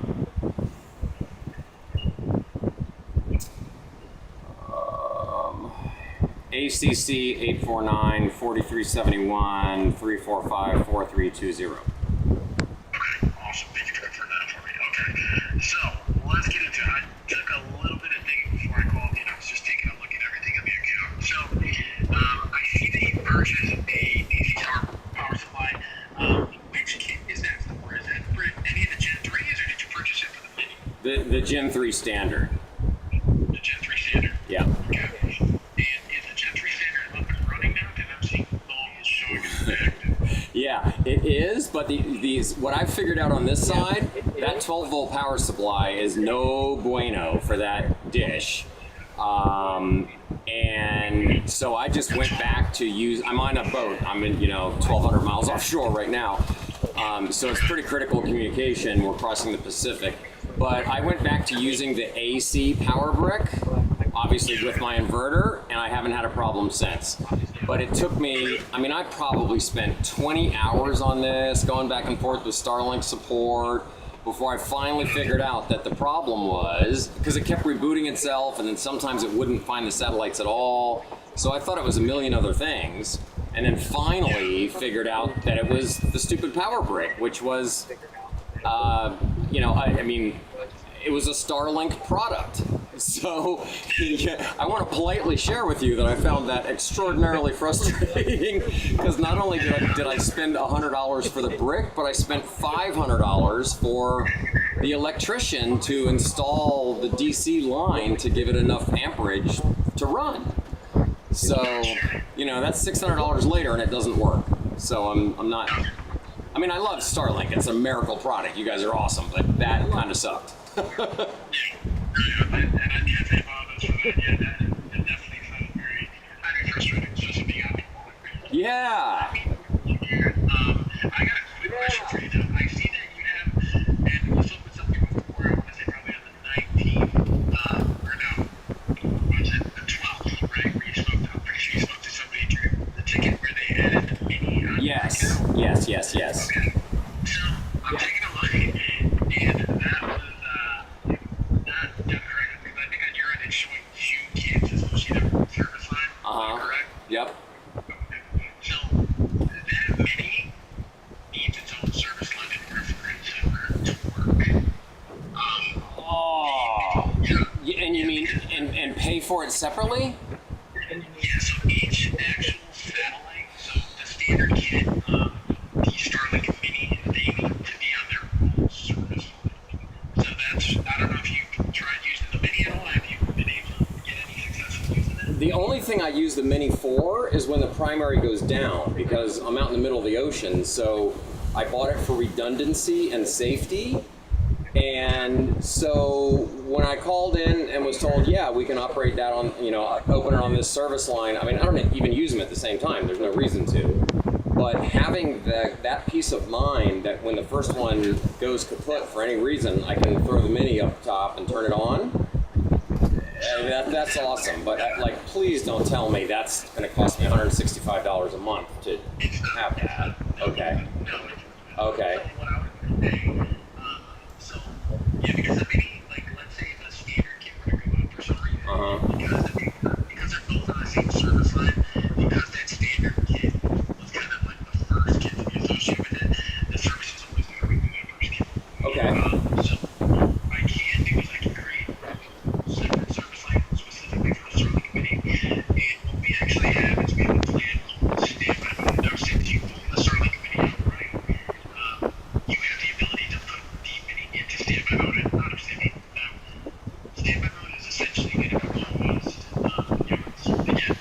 That's the $5 a month thing, right?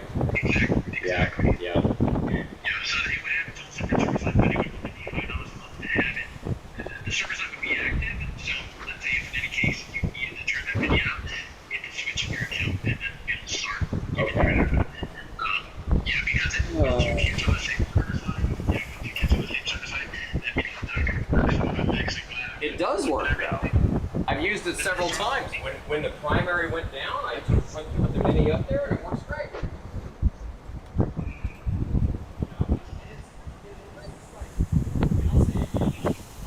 You know, and this is like, I mean, I'll say again, like, I love Starlink. I'm so happy with your service, but trying to figure this, I'm like, the customer service person who I talked to about this, like, literally I don't want to say anything mean, but like, just didn't know. Which I kept asking her, what is a service line? What does that mean? And she couldn't even define it for me. And then a different one I talked to later, I said, wait, so let me clarify this. So I can put two kids on the same service line, and that means I don't pay for the second service line. And she said, yes. And then I compare that with what I'm reading in your support documents that says you can have two kids on any residential line. Like, your product is amazing. Figuring out how to work with you and how it works, and activating and onboarding users is kind of awful. I mean, just.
Hi, Gary. Thank you for your nice words. I do appreciate that. That's nice. Where are we That's nice, at? Jess. At home, back.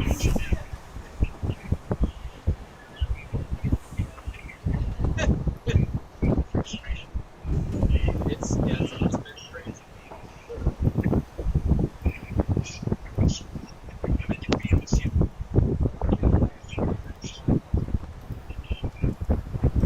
So let me make sure I understand what this $5 a month plan. If like for a primary use comes out, it's great. I can throw that up on the and then upgrade the plan to even though I'm in the ocean mode matters. I have to be able to activate it in the middle of the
missing out on Instagram. I'm missing out on weather reports and things that are, you know what I mean? Yeah, exactly. Well, man, you get to see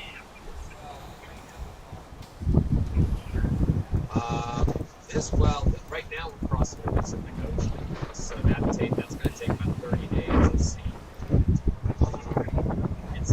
And it's actually really, one of the things I mentioned in one of my tickets is like, you know, you guys might want to tip off your marketing people because you'll see I'm spending a fortune on this because we're live streaming our crossing with like 4 or 5 cameras every single day, so people want to watch. We have a ton of people watching, and so it's like great marketing for Starlink. And you know, I mean, I don't know if you guys want to promote anything or thought it was cool, that would be awesome. But I don't want to bring it like but anyway, if that grabs your imagination, seriously. They are.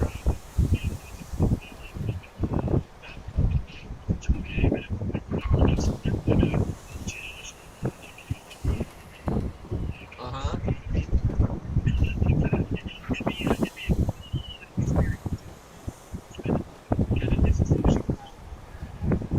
Dude, it's amazing. And that's where having internet access is not necessarily a blessing. You know? But if you need it, the same thing. But yeah, you know, if you're interested, check out our YouTube is Sailing Some Tuesday. So, yeah, Sailing Some Tuesday. The live feed is up and running now. It's probably going to cost me $2,000.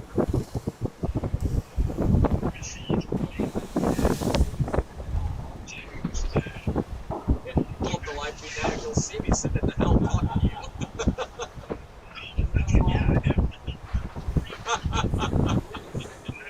Isn't that wild? It's like a 20-second delay, so I just wave and you see that now 4 seconds. But yeah, there you go. Yeah, it's super cool stuff, so, you know, I mean, obviously I'd love if Starlink would turn up and say, hey, check this out, but, you know, up to you guys, but like I said, I'm looking for the name, so I think it would be awesome. Reach out. It's cool for Starlink, so.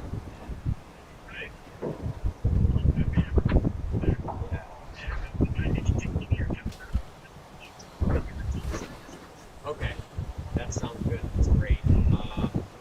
Can I ask you to consider just one more thing in the tale of woe that I've told you? So I bought that 12-volt power brick. Any chance you might mind leaving that? It's like a 5.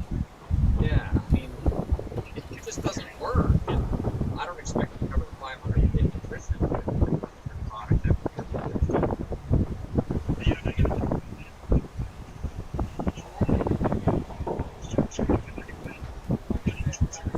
Oh, I'll take it. Yeah, I don't need the money yet. Credit me.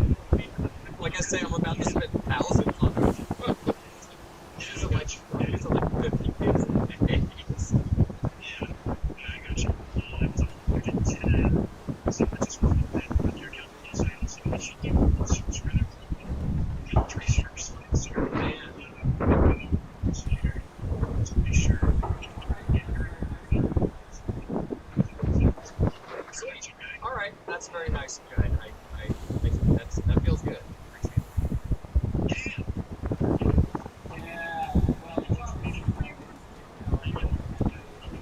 Yeah. Well, you obviously know you know, I don't want to cast shade on them, but like the girl that called me in the night, she's like, "Well, what service line?" And I said, "What's the service line?" And she said, "That's where your address is." I'm like, "Okay, so what's the relevance? You might choose one or the other. What does that mean?" She said, "That's your address." And I'm like, "Okay, I got that."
credit, so like $350 in credit. Yeah, so our whole our trip And is gave paid me a for. month's Oh credit. God, So no. Ocean boat's gonna cost us $2,000 probably. You guys hear that?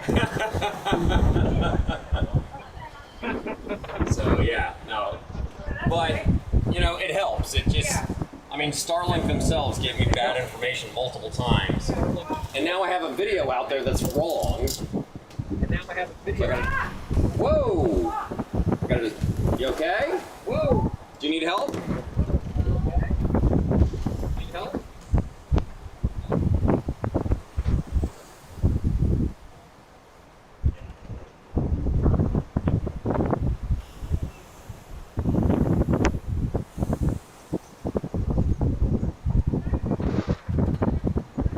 Wait, hang on. What? Oh, it's raining.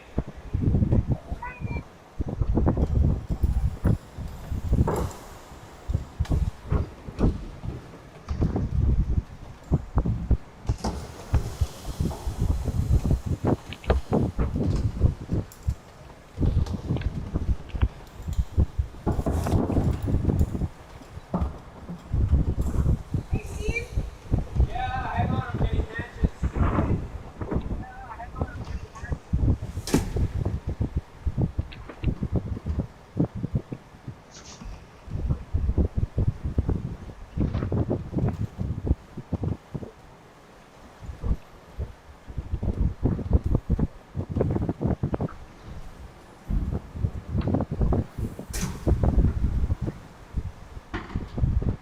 All right, hatches are closed.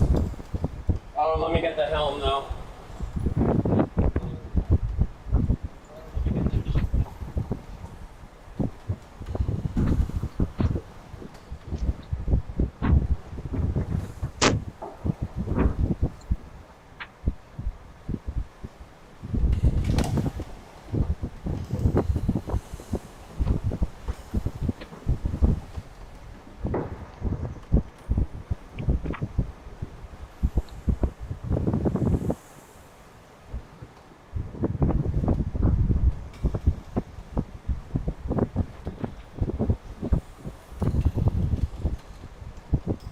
All right, I just checked it. It's just light rain, nothing scary.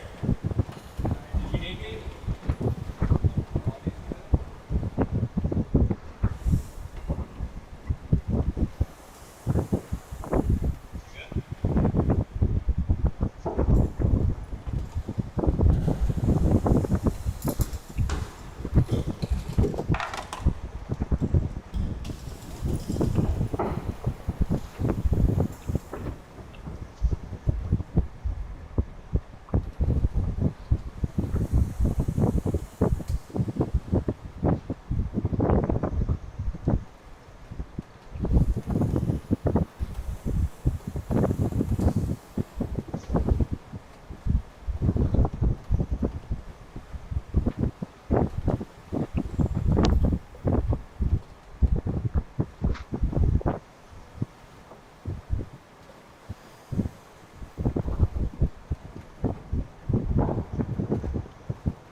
training.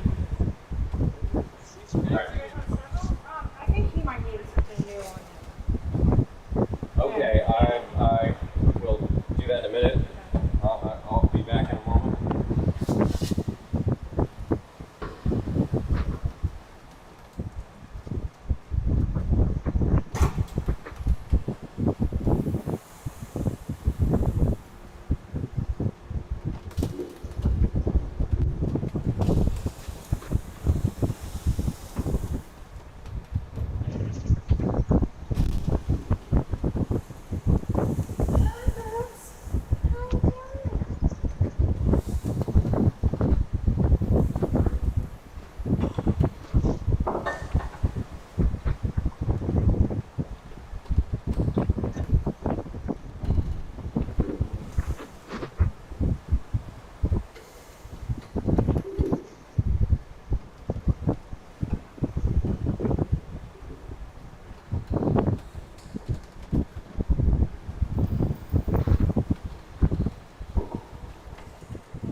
Okay.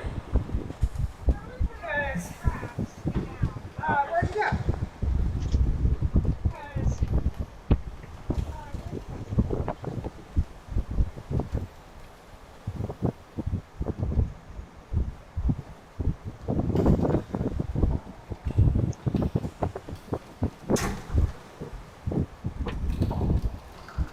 Would you do me one big favor before I promise I won't bug you anymore?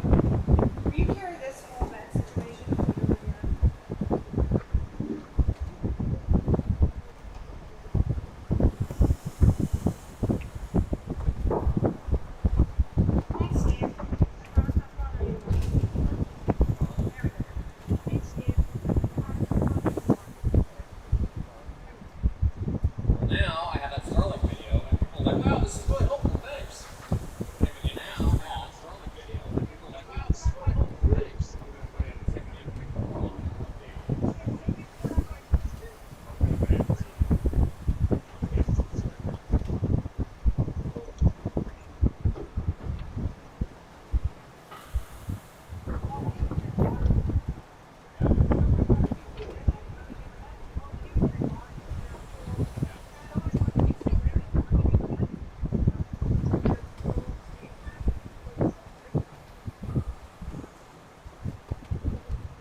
on.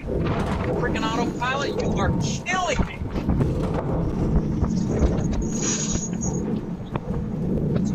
Once. Do what I tell you to do.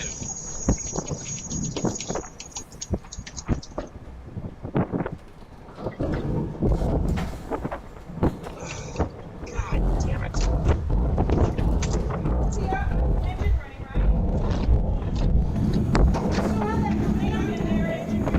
No, I do not. I know. I can't hear you. What? Got it.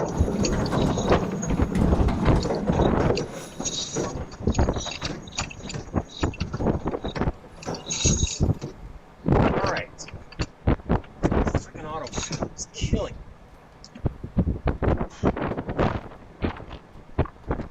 All right.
Alright, well Reef 2 actually worked okay.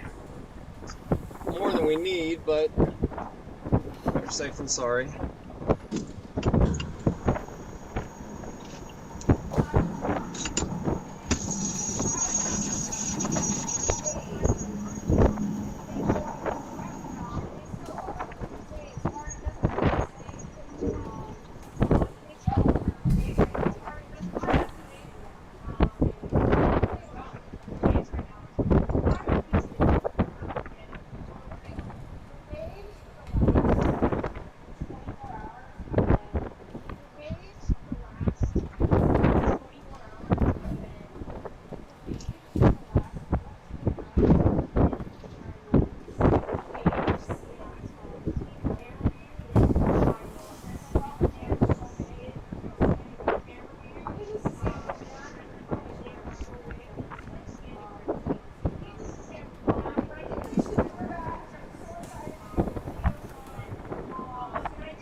Tacking.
Okay, back in business.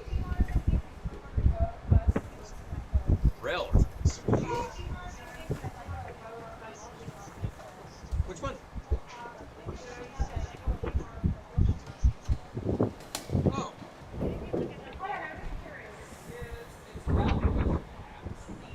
I certainly thought.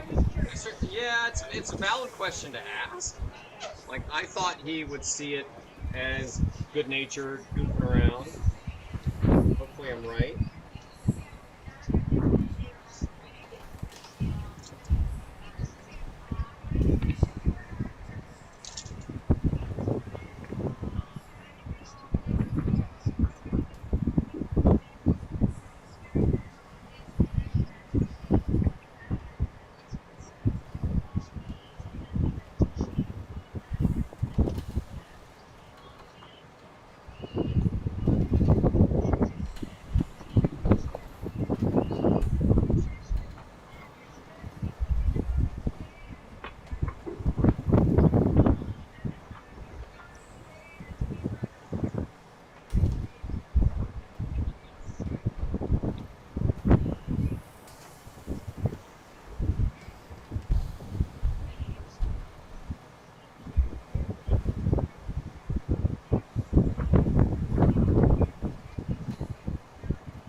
Okay, gonna be rough again for just a sec.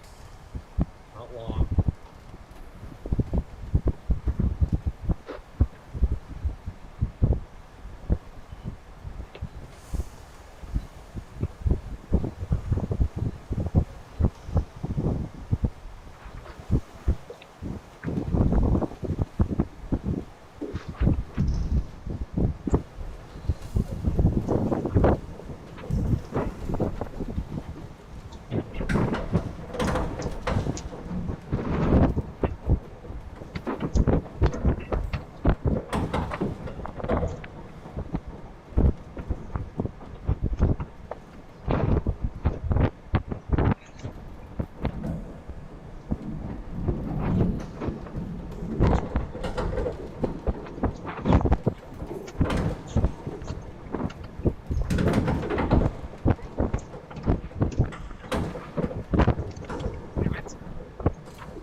Okay.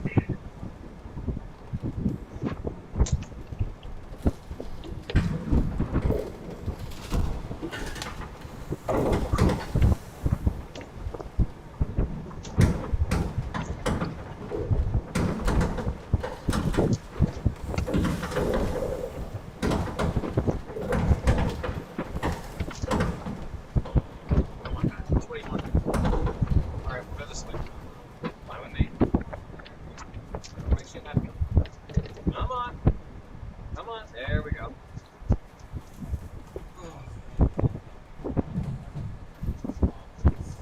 Alright, now the strain is off of that reefing line, so that problem is prevented in theory.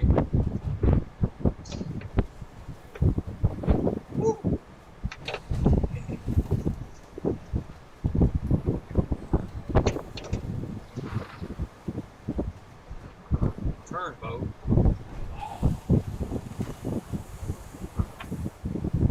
Kind of glad I went to reef 2. At first I thought it was overkill. Now it's like, there's a lot of wind.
just like, especially after the damage, I don't trust the reefing lines.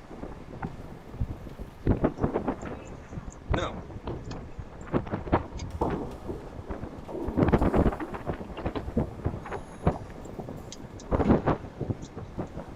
I'm just trying to find a good way to take the strain off there. It's not easy.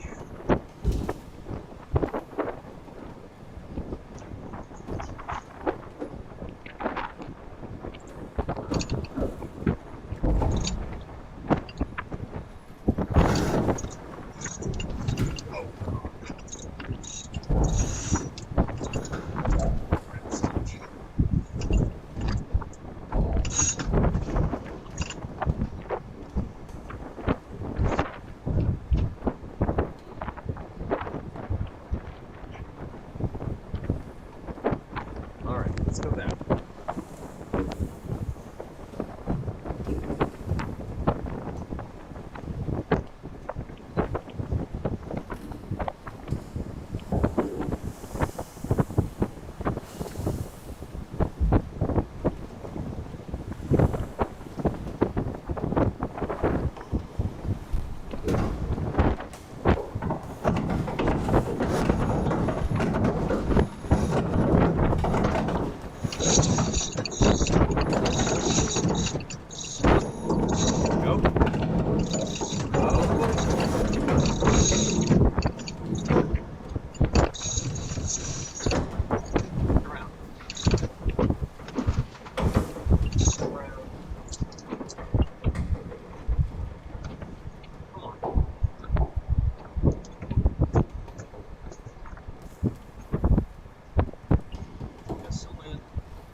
easy getting here, but the result is okay.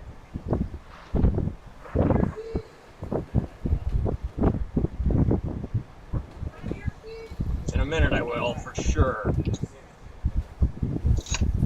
That was actually pretty good practice, just where seamanship goes. Yeah. Yeah.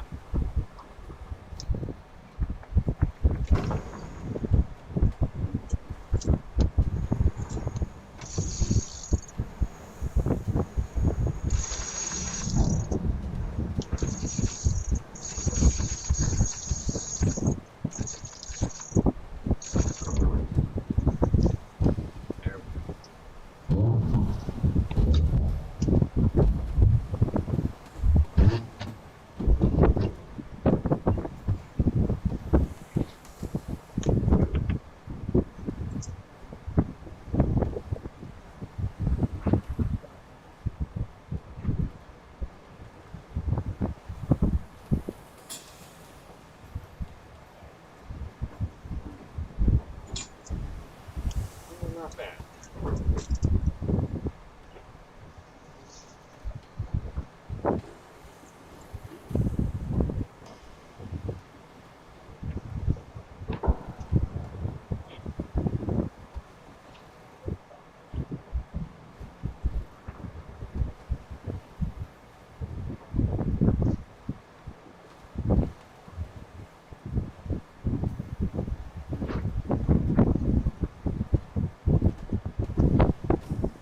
seriously, bro?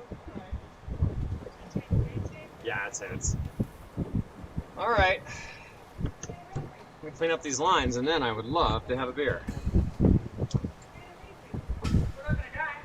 Definitely puts a crimp in our speed, but yeah, we're being safe. Safety's good.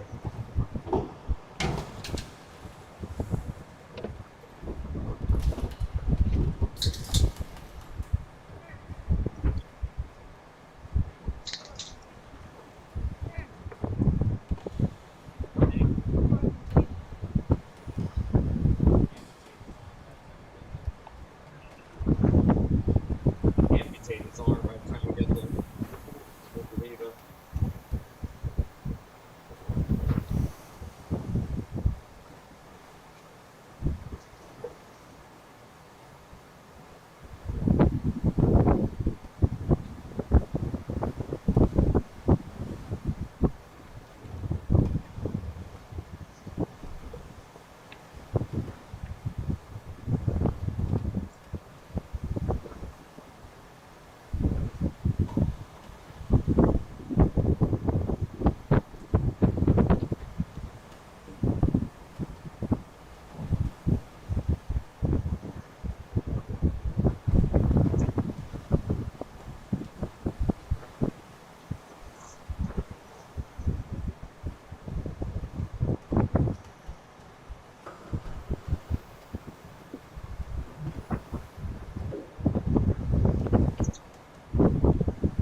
Hi, Justice Jane.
I'm gonna open these forward hatches too. Just to get some more air in here.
Because I can't rest it. Everything I'm doing sailing requires my elbow.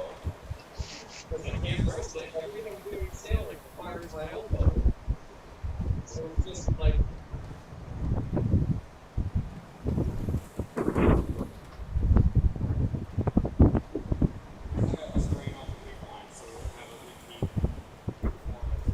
I got the strain off the reef line, so we'll have a repeat. I gotta go on the Lagoon forum and read up. I can't be the only one that hates that. Read up. I can't be the only one that hates that frequency. It just doesn't work.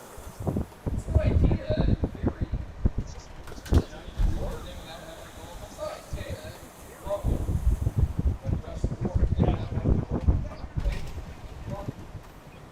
But just work.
We're doing 6 knots on a broad reach. That's just silly.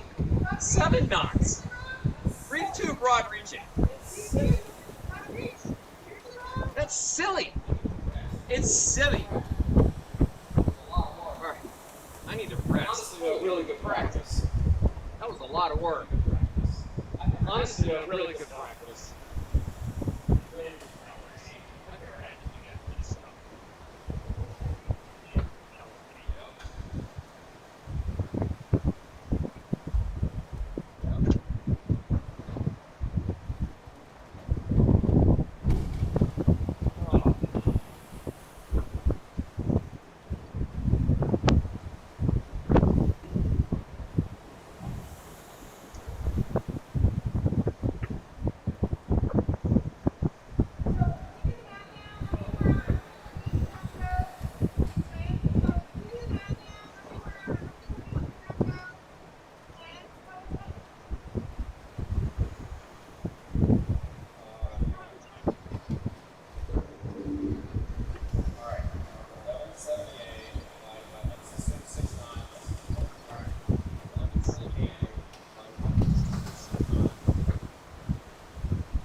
Oh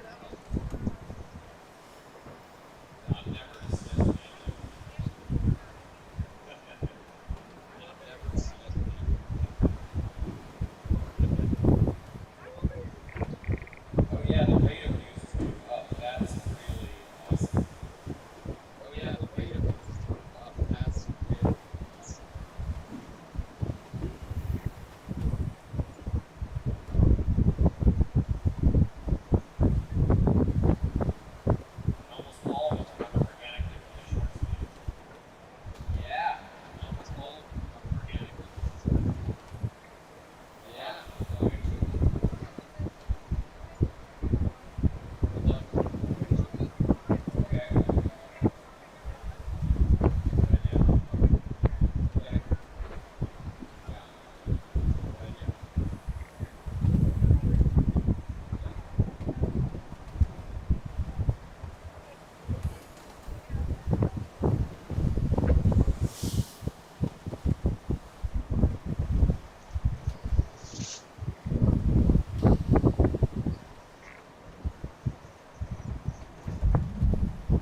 ginger candies I want?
heard the sound of the winch. I'm like, wait, what's going on?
John, he's just like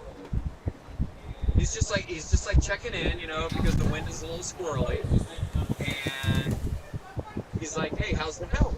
And I thought he was just making conversation.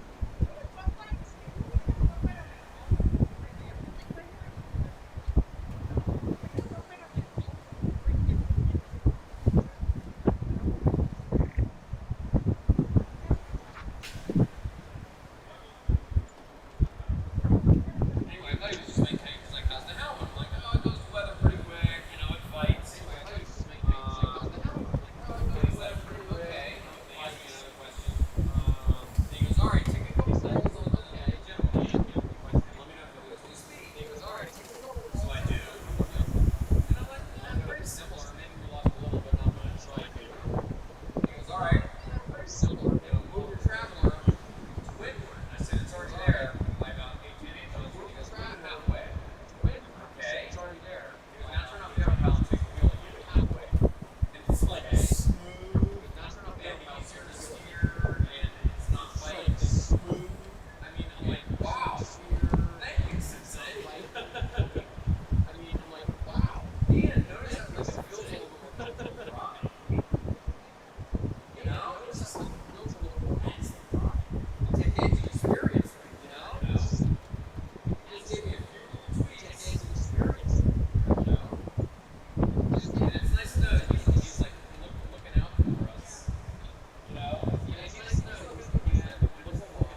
97%. All right. 97% battery.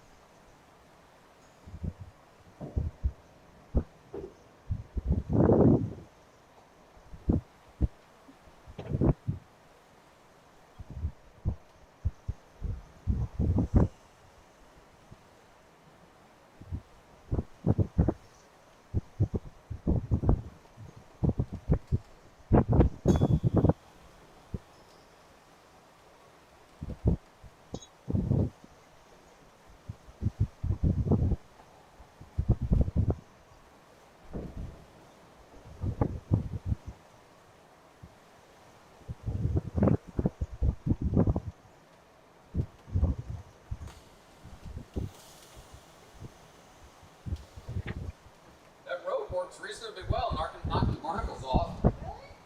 I mean, I can look through the. I can look through the. See it on the other side. But right where the knots are is where it's not long. You know, on the other side. But right where the knots are is where it's not long. I mean, I feel like now.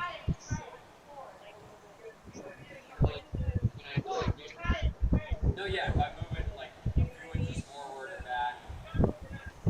No, yeah, if I move it like a few inches forward or back. Makes me wonder though, because the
Also don't know. I haven't paid that much attention to their. I signed up for their free option. Maybe I paid $100 or something like that. Like they had, their higher level membership was $1,000. It's cost like $300.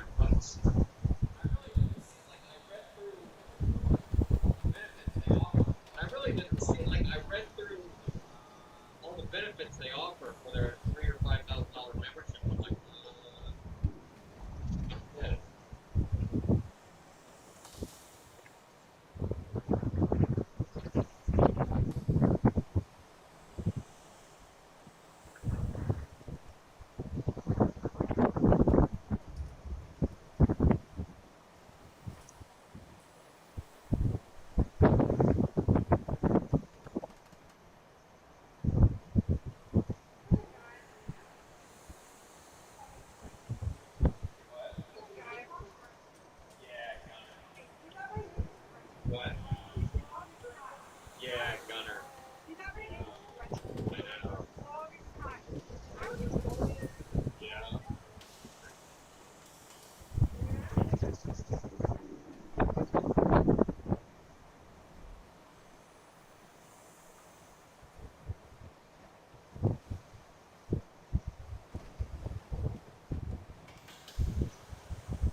much. I mean, hell, we got 2 reefs in.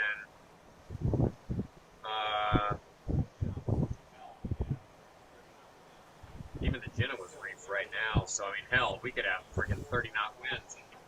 But still, if they were to hit 24, 25, wake me up. But apparent.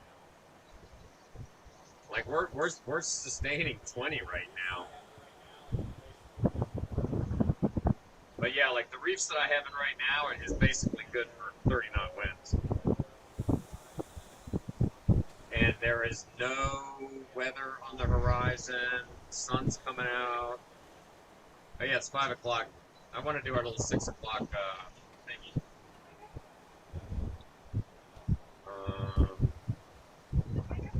Yeah, well, no vessels. No vessels, no weather. All right. Yeah, no vessels, no weather.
No.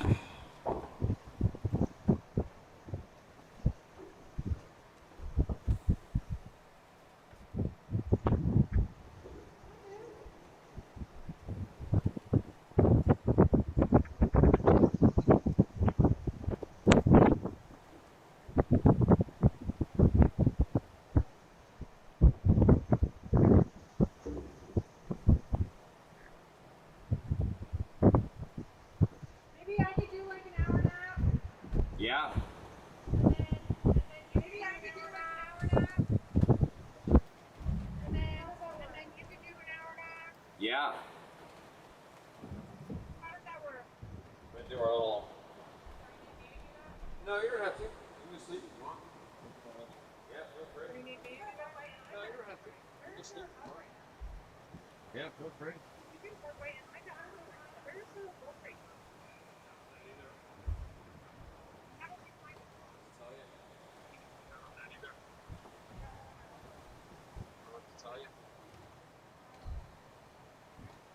Someone just commented on my Starlink video. They're like, "This is the best Starlink video I've ever watched." So when you commented on my Starlink video, they're like, "This is the best Starlink video I've ever watched." It's bad. But it's like, yeah. These are getting bigger. These are getting bigger. They're getting bigger. Look, John was checking in on us, and it's a little sporty out here. Like John was checking in on us, and it's a little sporty out here. I did. I did.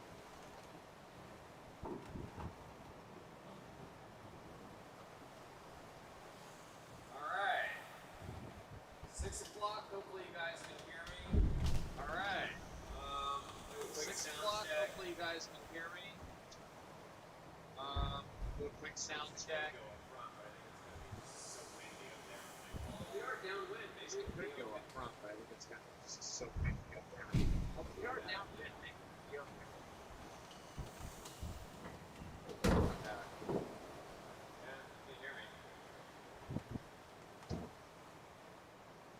Alright, well, I'm gonna go take a nap. Do you go sleep?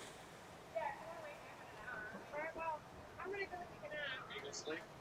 Yeah, if you wanna wake me up in an hour. FaceTime me. You're not hungry, you're What? FaceTime me. Alright. What? If you get hungry, you can FaceTime me. All right.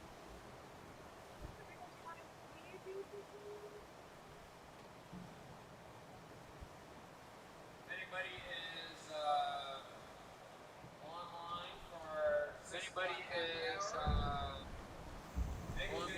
for 6 o'clock happy hour, Nick, you're Oh, gonna take a it's nap? so crazy to watch it. Yeah. Wow. Looks kind of beautiful up there, though. Yeah. Looks kind of beautiful. Yeah. Beautiful up there.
everybody. I am going to grab my PFD and work my way up to the front. I'm going to chill out and enjoy the sunset up front. We'll grab a beer. And then if anybody wants to chat or has any questions while I get there, we'll do that. Megan's going to take a nap. Nighty night, babe.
Alright.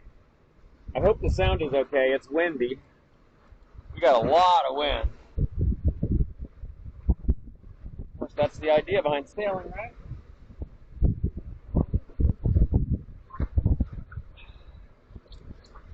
Oh my goodness.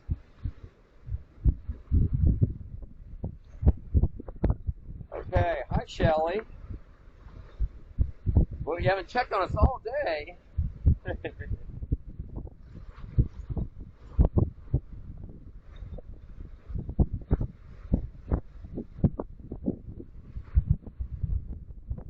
Well, I'm glad to have you back.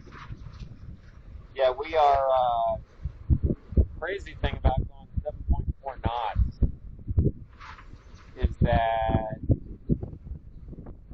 I have reef 2 in the mainsail. That means I've decreased the size of the mainsail by 2 steps.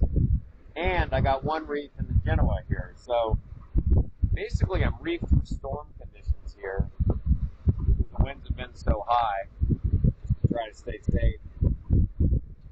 I'd have to check the tables, but I think I'm reefed for like 30 knot winds. And we're still doing 7 knots, which is insane. And yeah, the wind is just so much that it's out of control, man.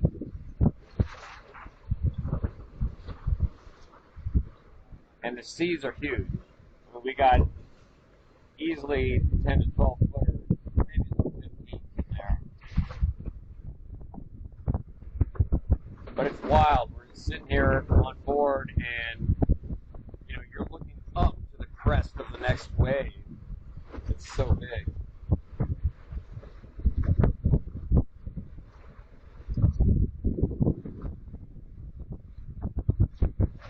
Anywho, I'm keeping an eye on the chat here, so anybody wants to chat, has any questions or anything you want to know?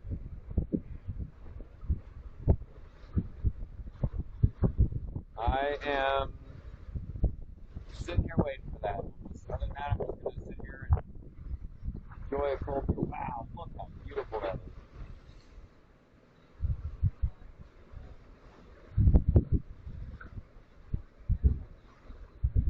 Hey Jill, how are you? Yeah, our watch keeping and our sleep schedule. That's a great question. A lot of people are curious about that. Us too. What we do is I stay awake on watch till midnight every night. I'm more of a night owl. And then Megan gets up and takes the watch from 12 to 3, and then goes back to bed, and then I do the rest. So what I found is if I can get at least 3 solid hours, that plus what I can get while I'm on watch sleeping is good enough for me. And generally, I will get another several hours of sleep while I'm on watch. And the way I do that, like for example, right now AIS tells me there's not another vessel within 100 miles of us. So if there are no vessels, if the weather's clear, if the radar is clear, if there's, we're not worried about squalls, then I'll check the radar in the AIS, and if all looks good, I'll go to sleep and I'll set my alarm for 45 minutes. And then I'll wake up in 45 minutes and I'll check everything again and go back and sleep again. And some nights when things are quiet, I can just sleep 45 minutes, 45 minutes, 45 minutes, 45, and then I actually feel like I got almost a full night's sleep.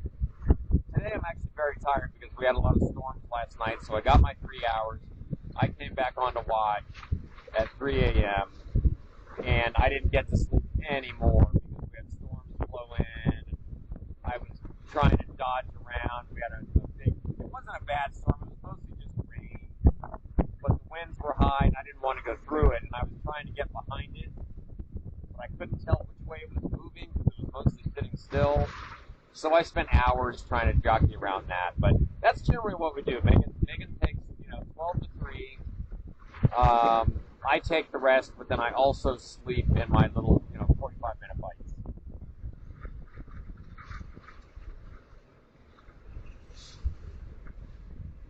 Obviously, we can't do that once you're back in the shipping lanes or back close to civilization. That gets harder to do, and I'll either adjust. So I'll either go down to only sleep 30 minutes or 20 minutes.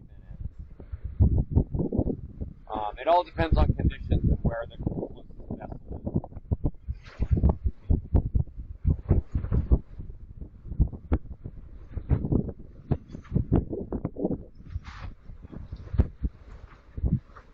is. Today has been wild for anyone listening. Absolutely wild. So, my weather router, and I think I've explained before, that's a guy named John. He provides a service where every single day I send him a detailed update on position, wind speed, climate, everything. And then a couple hours later, I'll get back from him detailed information about, what heading I want to head on, direction, weather coming at me. And today was kind of an amazing day because, I'm pretty good at reading the weather and figuring all this stuff out, but man, this guy is Obi-Wan Kenobi. And so he came back and told me yesterday that there was a high-pressure system farther south. He rerouted us a little bit north so we could skirt along the edge and avoid some of the toughest effects of it. And the CP, or center of pressure, is much farther south. And so he took us a little bit to the north. And then he checked in on me later today, and he said, "Hey, how's it going? And if you're a sailor, this will make sense to you." Yeah, Waterworld 2.0, exactly. But anyway, he said he checked in. It was this afternoon around 2 or 3 o'clock, and he said, "Hey, how's the helm?" By which he meant, how is it steering? And I told him it goes to weather real quick. The helm's fighting you. It wants to round up to weather. You can't just, of course, autopilot's doing all the work. But he said, "Okay." He said, "Do me a favor, go take 2 wraps on the Genoa and tell me if you lose any speed." And I did that, and I was like, "Yeah, okay, I lost a little bit, but not much." And he said, "All right, that means you're overpowering your main a little bit." And he goes, "Move your traveler over to leeward." And I said, "It already is." That's fairly common knowledge, right? And he goes, "No, okay, move it halfway, all the way over to leeward." Okay? So I moved that over, adjusted the main sheet, and he goes, "There you go. Now, turn off the autopilot and take the wheel again." Smooth as silk. I mean, it's just amazing. The guy's in New Zealand from thousands of miles away, giving me little tweaks about sail trim. And not only did it make the helm more stable, but it also made the ride more comfortable. So, sailing's just an amazing thing, man. Like, I feel like I know it pretty well, but sometimes you run into these people that have forgotten more about sailing than you'll ever know, and it's an amazing experience. So yeah, I will say hi to Megan for you. Thank you. And I like the Waterworld comment. It really is wild. You know, and I'm sitting out here. Obviously, it's been 3 weeks since we've seen land. So that's pretty wild. Today's officially day 21. We're out of sight of land by the end of the first day. So we've seen nothing but ocean in 3 solid weeks. And I've been told, I can't wait to see if it's true, I've been told after you've been at sea all this time, that when you get back to land, you can smell it. As soon as you get near it, you can smell the earth, you know, the earthiness of land. I'm really looking forward to seeing if we have that experience. That's pretty wild. Think about it, it's like if you're in a room that has some kind of funky smell in it, and if you go outside in the fresh air and then come back, you'll smell the smell that you had adapted to. So I'm going to be real interested to see if I can smell land the way this was described to me.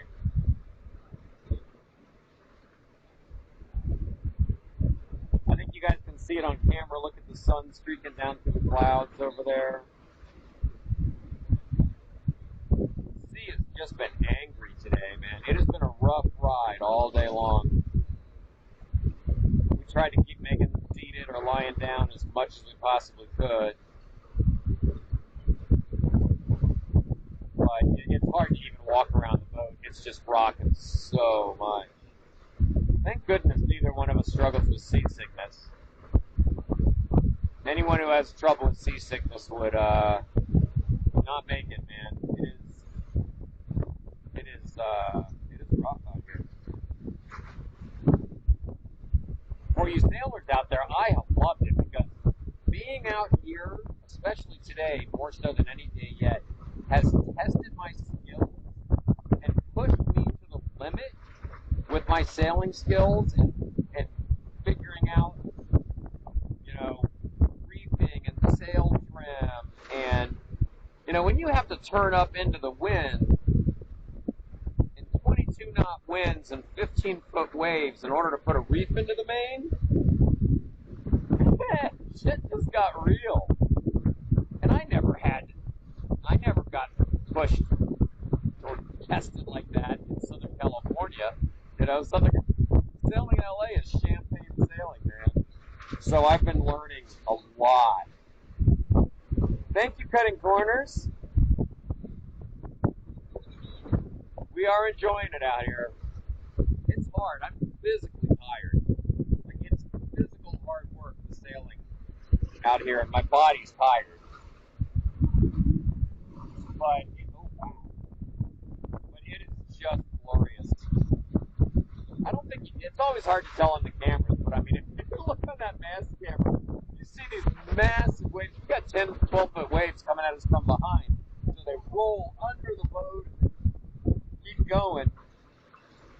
And the aluminum crossbeam between the hulls darn near touches the water. The anchor hanging there does touch the water.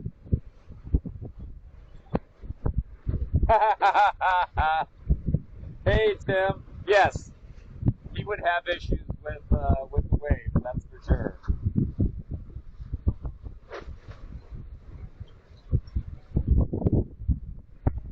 Yeah, Megan's texting me to make sure I'm all safe and good out here. And she's texting me from the cabin where she's sleeping.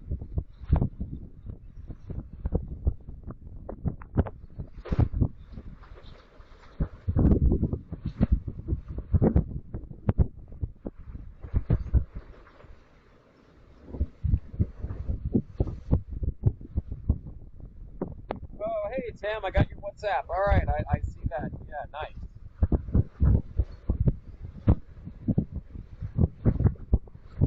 Beautiful. on there.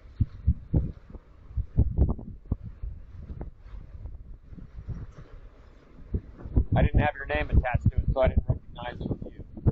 But I'm setting you up as a contact, and now we'll recognize you. Yeah, Megan says she worries. Don't fall overboard.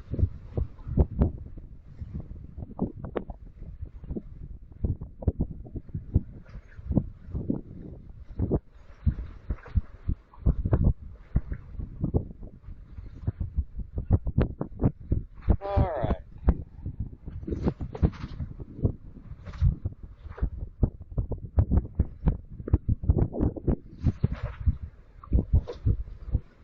This has definitely been the sportiest day at sea of the whole voyage.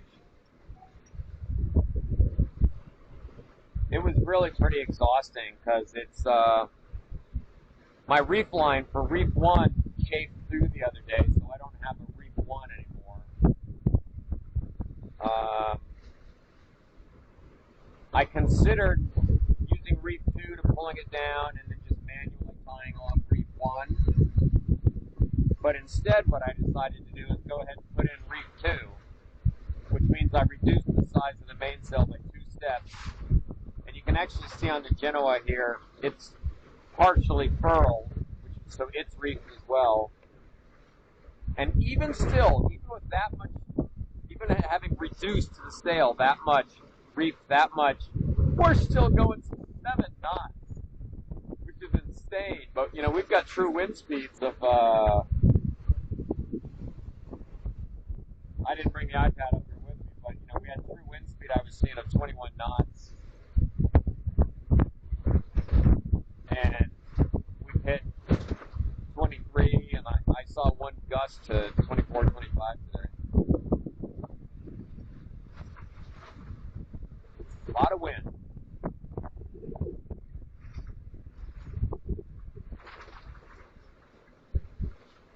I mean, tonight's going to be another long night. This stuff, this weather system is supposed to last into Thursday. So it'll be a long night tonight. But I'm not complaining. I'm loving it. You can't tell.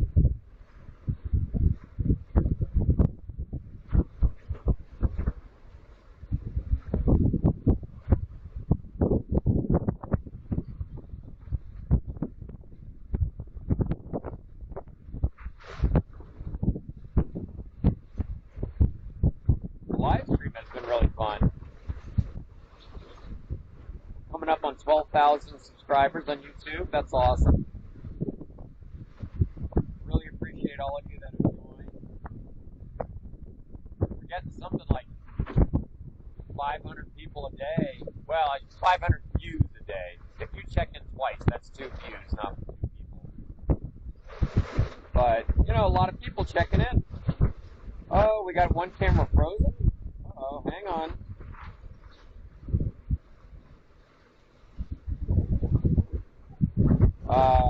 So Tim, tell me, you said main mast.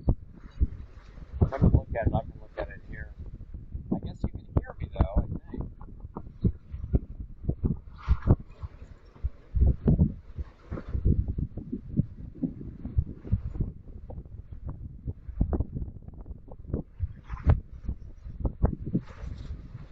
No, okay, I'm getting sound. Let's see. I don't see a frozen camera, Tim, unless maybe it's the mainsail. That one could be frozen. It's not intentional, so I could fix it, but I have to go all the way back to the nav to be able to do it. So it looks like the camera that's on me, the one on the top left right now, is working fine, and I can hear the microphone's working fine. Not sure about the one on the mainsail. That's a new camera that I added by popular request. And I had a spare camera that I was able to get working. Shelly in particular liked that, so that one's sitting back on the solar panel pointed at the mainsail, so you can see what the And if I'm up there working on the cabin top, you can see what I'm, like I was up there earlier today, manually tying the reefs in, because my first reef line chafed all the way through, so I didn't want that to happen again, so I manually tied them down and then eased the line so it wouldn't be strained. And I know you guys that aren't sailors probably sounds like blah, blah, blah, but the thing you need to know is reefing means reducing the size of the sail for heavy conditions like this.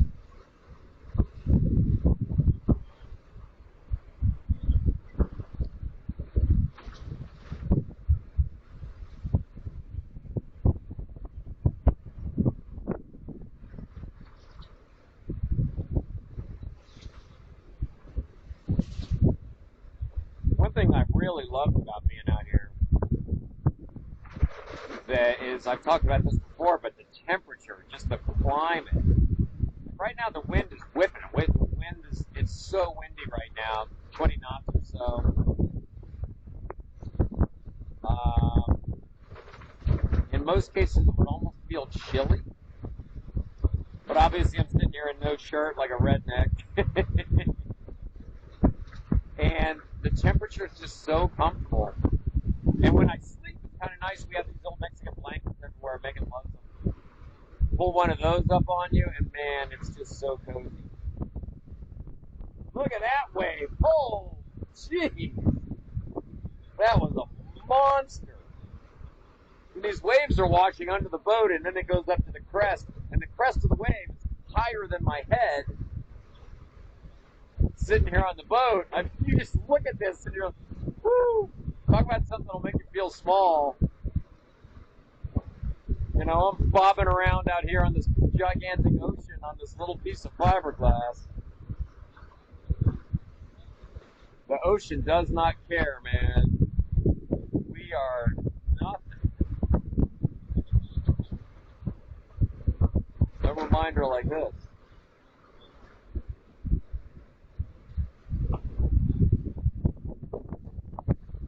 Justice Jane, welcome back. Hi there. How are you? Glad you could join us. You have joined us on one of the sportiest, not even one of, absolutely hands down the sportiest day of the passage so far. Which is great because it's been very, very tough sailing. It's been very snotty weather. We've had rain, we've had high winds, we've had severe gusts, 15-foot waves. As crazy as that sounds, it's not that bad. I'll take it. You know, I mean, the kind of stuff that would really scare me out here would be worse than that. And I actually enjoyed kind of being put to the test and having to get reefs in the sails and it's really pushed me to the limit on my sailing ability, and I'm learning a lot, learning by doing this. Like I said, in Southern California, campaign sailing, man, you don't get tested like this, ever. Matter of fact, I was so spoiled sailing in Southern California, there's a funny story, is I got to the point, I'm ashamed to admit it, where sometimes I forgot to even check the weather before I went out sailing. There's no excuse for that. It's a terrible practice. It's not okay. You always have to look at the weather. But you get kind of complacent because the weather in California is always perfect. So, well, there we go. A little water splashing up from the sea. So I'll never forget this one time. We went and took the boat out, sailed all the way over to Catalina, and we go sailing into Avalon Harbor somewhere around sunset. And Megan goes, huh. There's no other boats here. And literally Avalon Harbor, even in the winter, is usually got a good number of boats in it. And there's 2 or 3 in the whole harbor. So I call Harbor Patrol, and they come on out in the boat, and they're like, or I guess it was on the radio, and they're like, okay, Captain, what are you looking for a mooring overnight? I was like, yep. They're like, you know about the Santa Anas and the gale warning, right? So there I was all the way in Avalon with a gale warning coming on and the Santa Ana winds, which make Avalon Harbor kind of unsafe because normally it's a very well protected harbor, but with the Santa Anas, the wind's coming directly into the harbor instead of coming from the other side where you're protected. And man, what a dum-dum. So they kind of laughed at me, but they were super cool. They rigged me up on two moorings at the same time so I wouldn't drag them. And we had the whole place to ourselves. So I'm sure they were thinking, you know, what a knucklehead this guy is. But it was kind of funny. Nobody died. Whoa! Holy cow. I keep saying it, but I mean the size of the seas never translates, but these waves make this boat feel tiny. Megan and I were watching earlier, and we're going up and down over these 12-foot seas. And you can sit there and watch the speed over ground, the speedometer basically.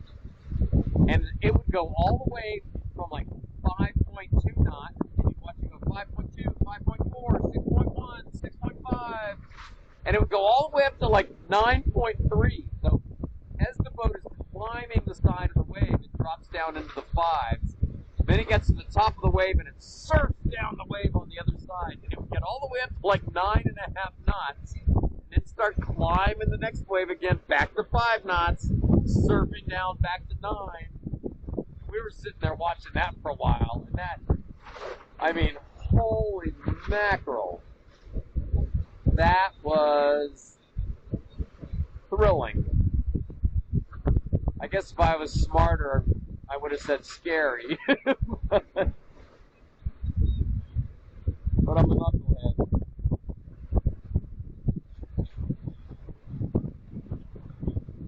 Megan's adapted so well to this whole thing. She's courageous, man. I mean, being out here, she reminds me often. She's like, Steve, you know, there are very few women in the world that would go do this craziness with you. I'm like, baby, I don't doubt it. I know that's true.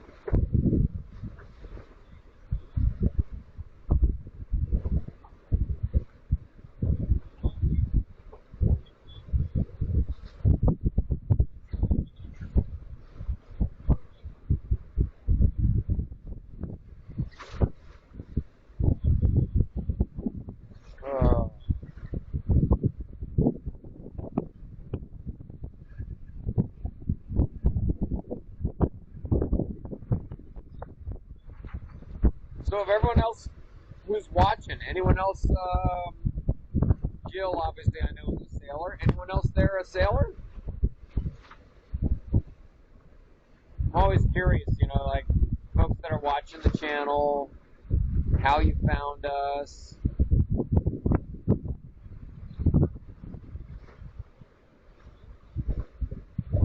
If anyone's got, you know, the new camera that's on the mast was, that was Shelly's idea, actually, Shelly. So, like, when we get suggestions and ideas from you guys, we try to make them happen. Oh, wow.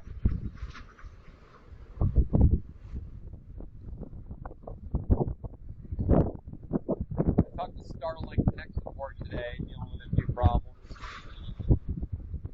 And I told him, like, tell your marketing people, you know, go look at Sailing Some Tuesday. We're streaming all day long using Starlink.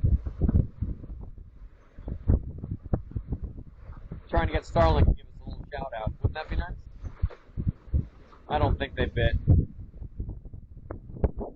have a friend of mine who works in marketing for them, and so I shared all this. And, you know, he said, yeah, maybe we'll try to pitch it. All right, Tim. Later on, buddy. Thanks for stopping by, my friend. Appreciate you checking on all the time. Say hi to everybody for me.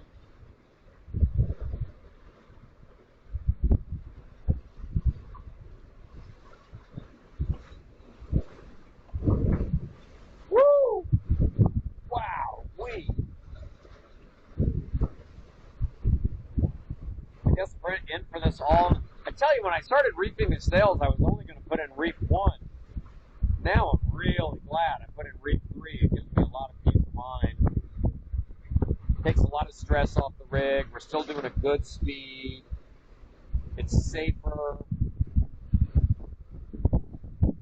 Look at the size of that. Wow.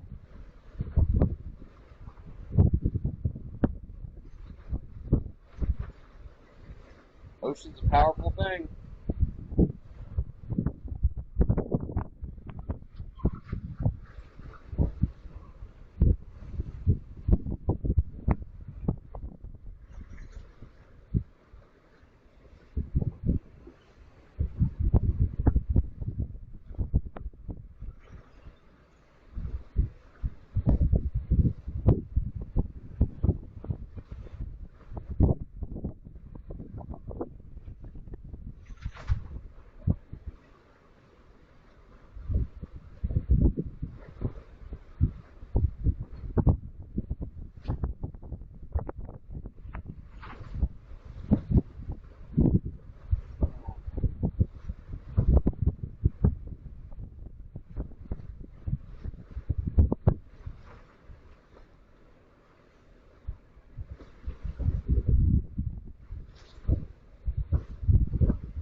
Definitely have a feeling I'm going to be very tired by tomorrow.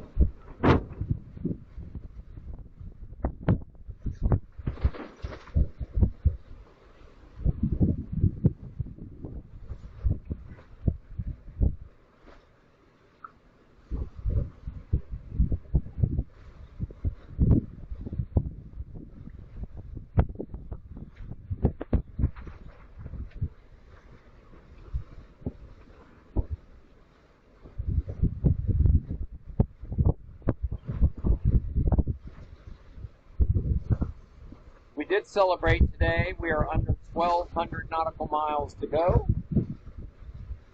I forget the exact number, 11 something now, 1150. We're doing about 150 miles a day, give or take.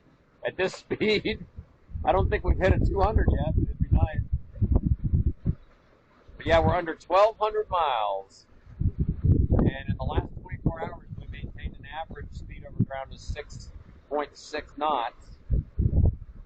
If we could maintain that average speed, we are 8 days away from French Polynesia. So I think 8 days is probably the best case scenario at this point. So 8 to 10, 8 to 11. Hopefully we'll be there before May.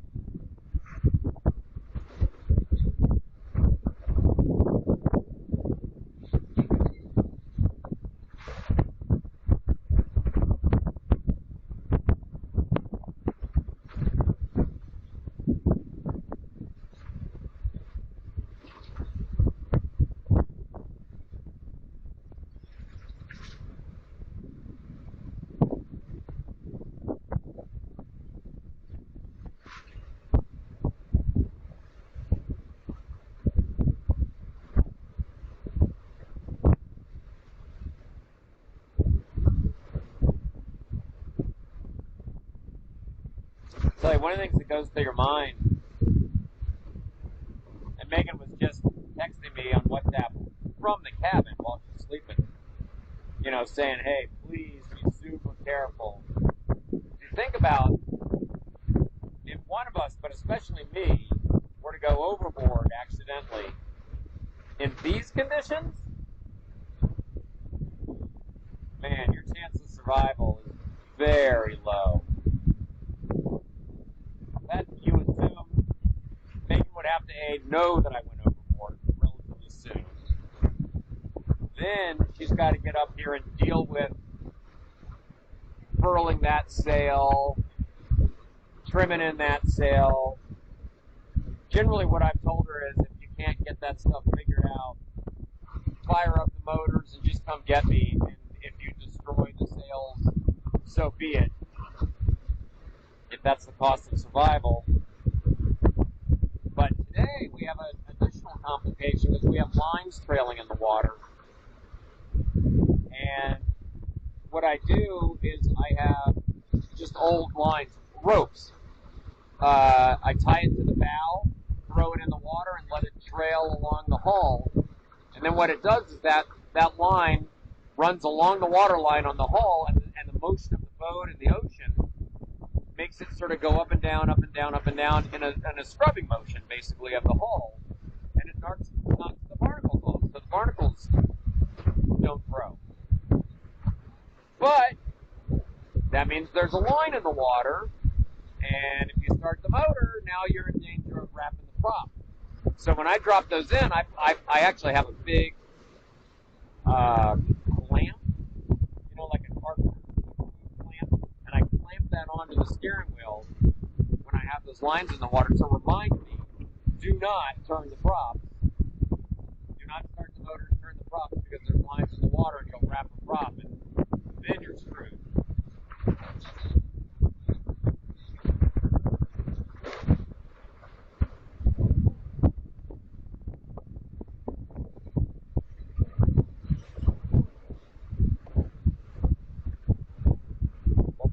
If anyone's familiar with these things, you see these straps. It's a yellow nylon strap. Hopefully you can see it on camera. That's called a jack line. So when the seas are bad and we're moving around the boat, these harnesses that we wear, we take off this little carabiner clip, clip it onto this jack line. Then that lets me walk up and down the boat, and I'm still tethered to the boat.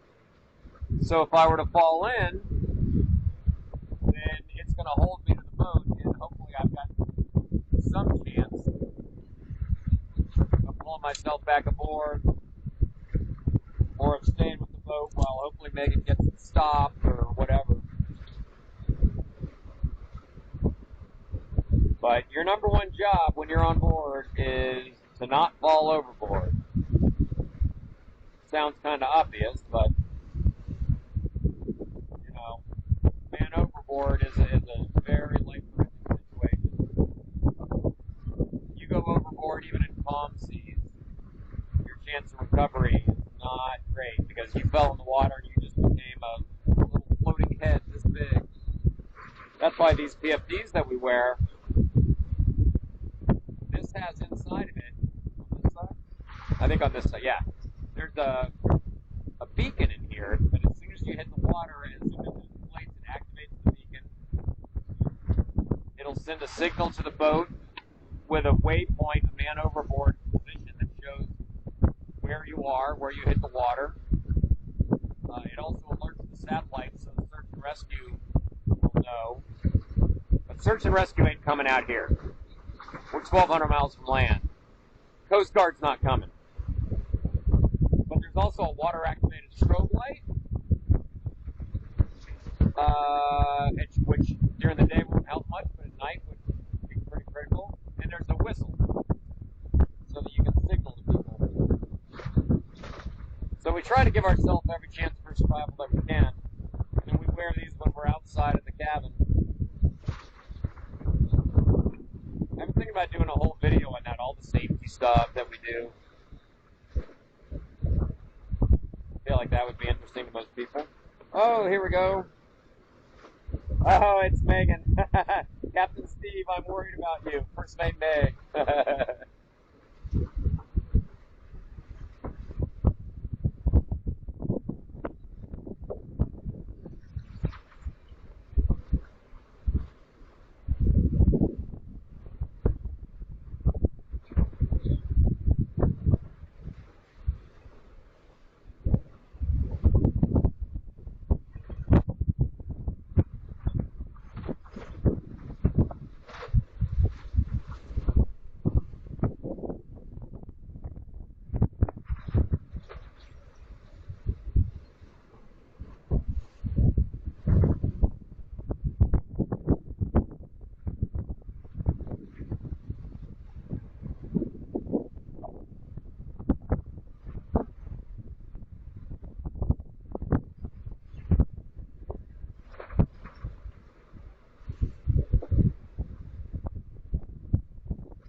inside so you can sleep. I want you to be able to sleep.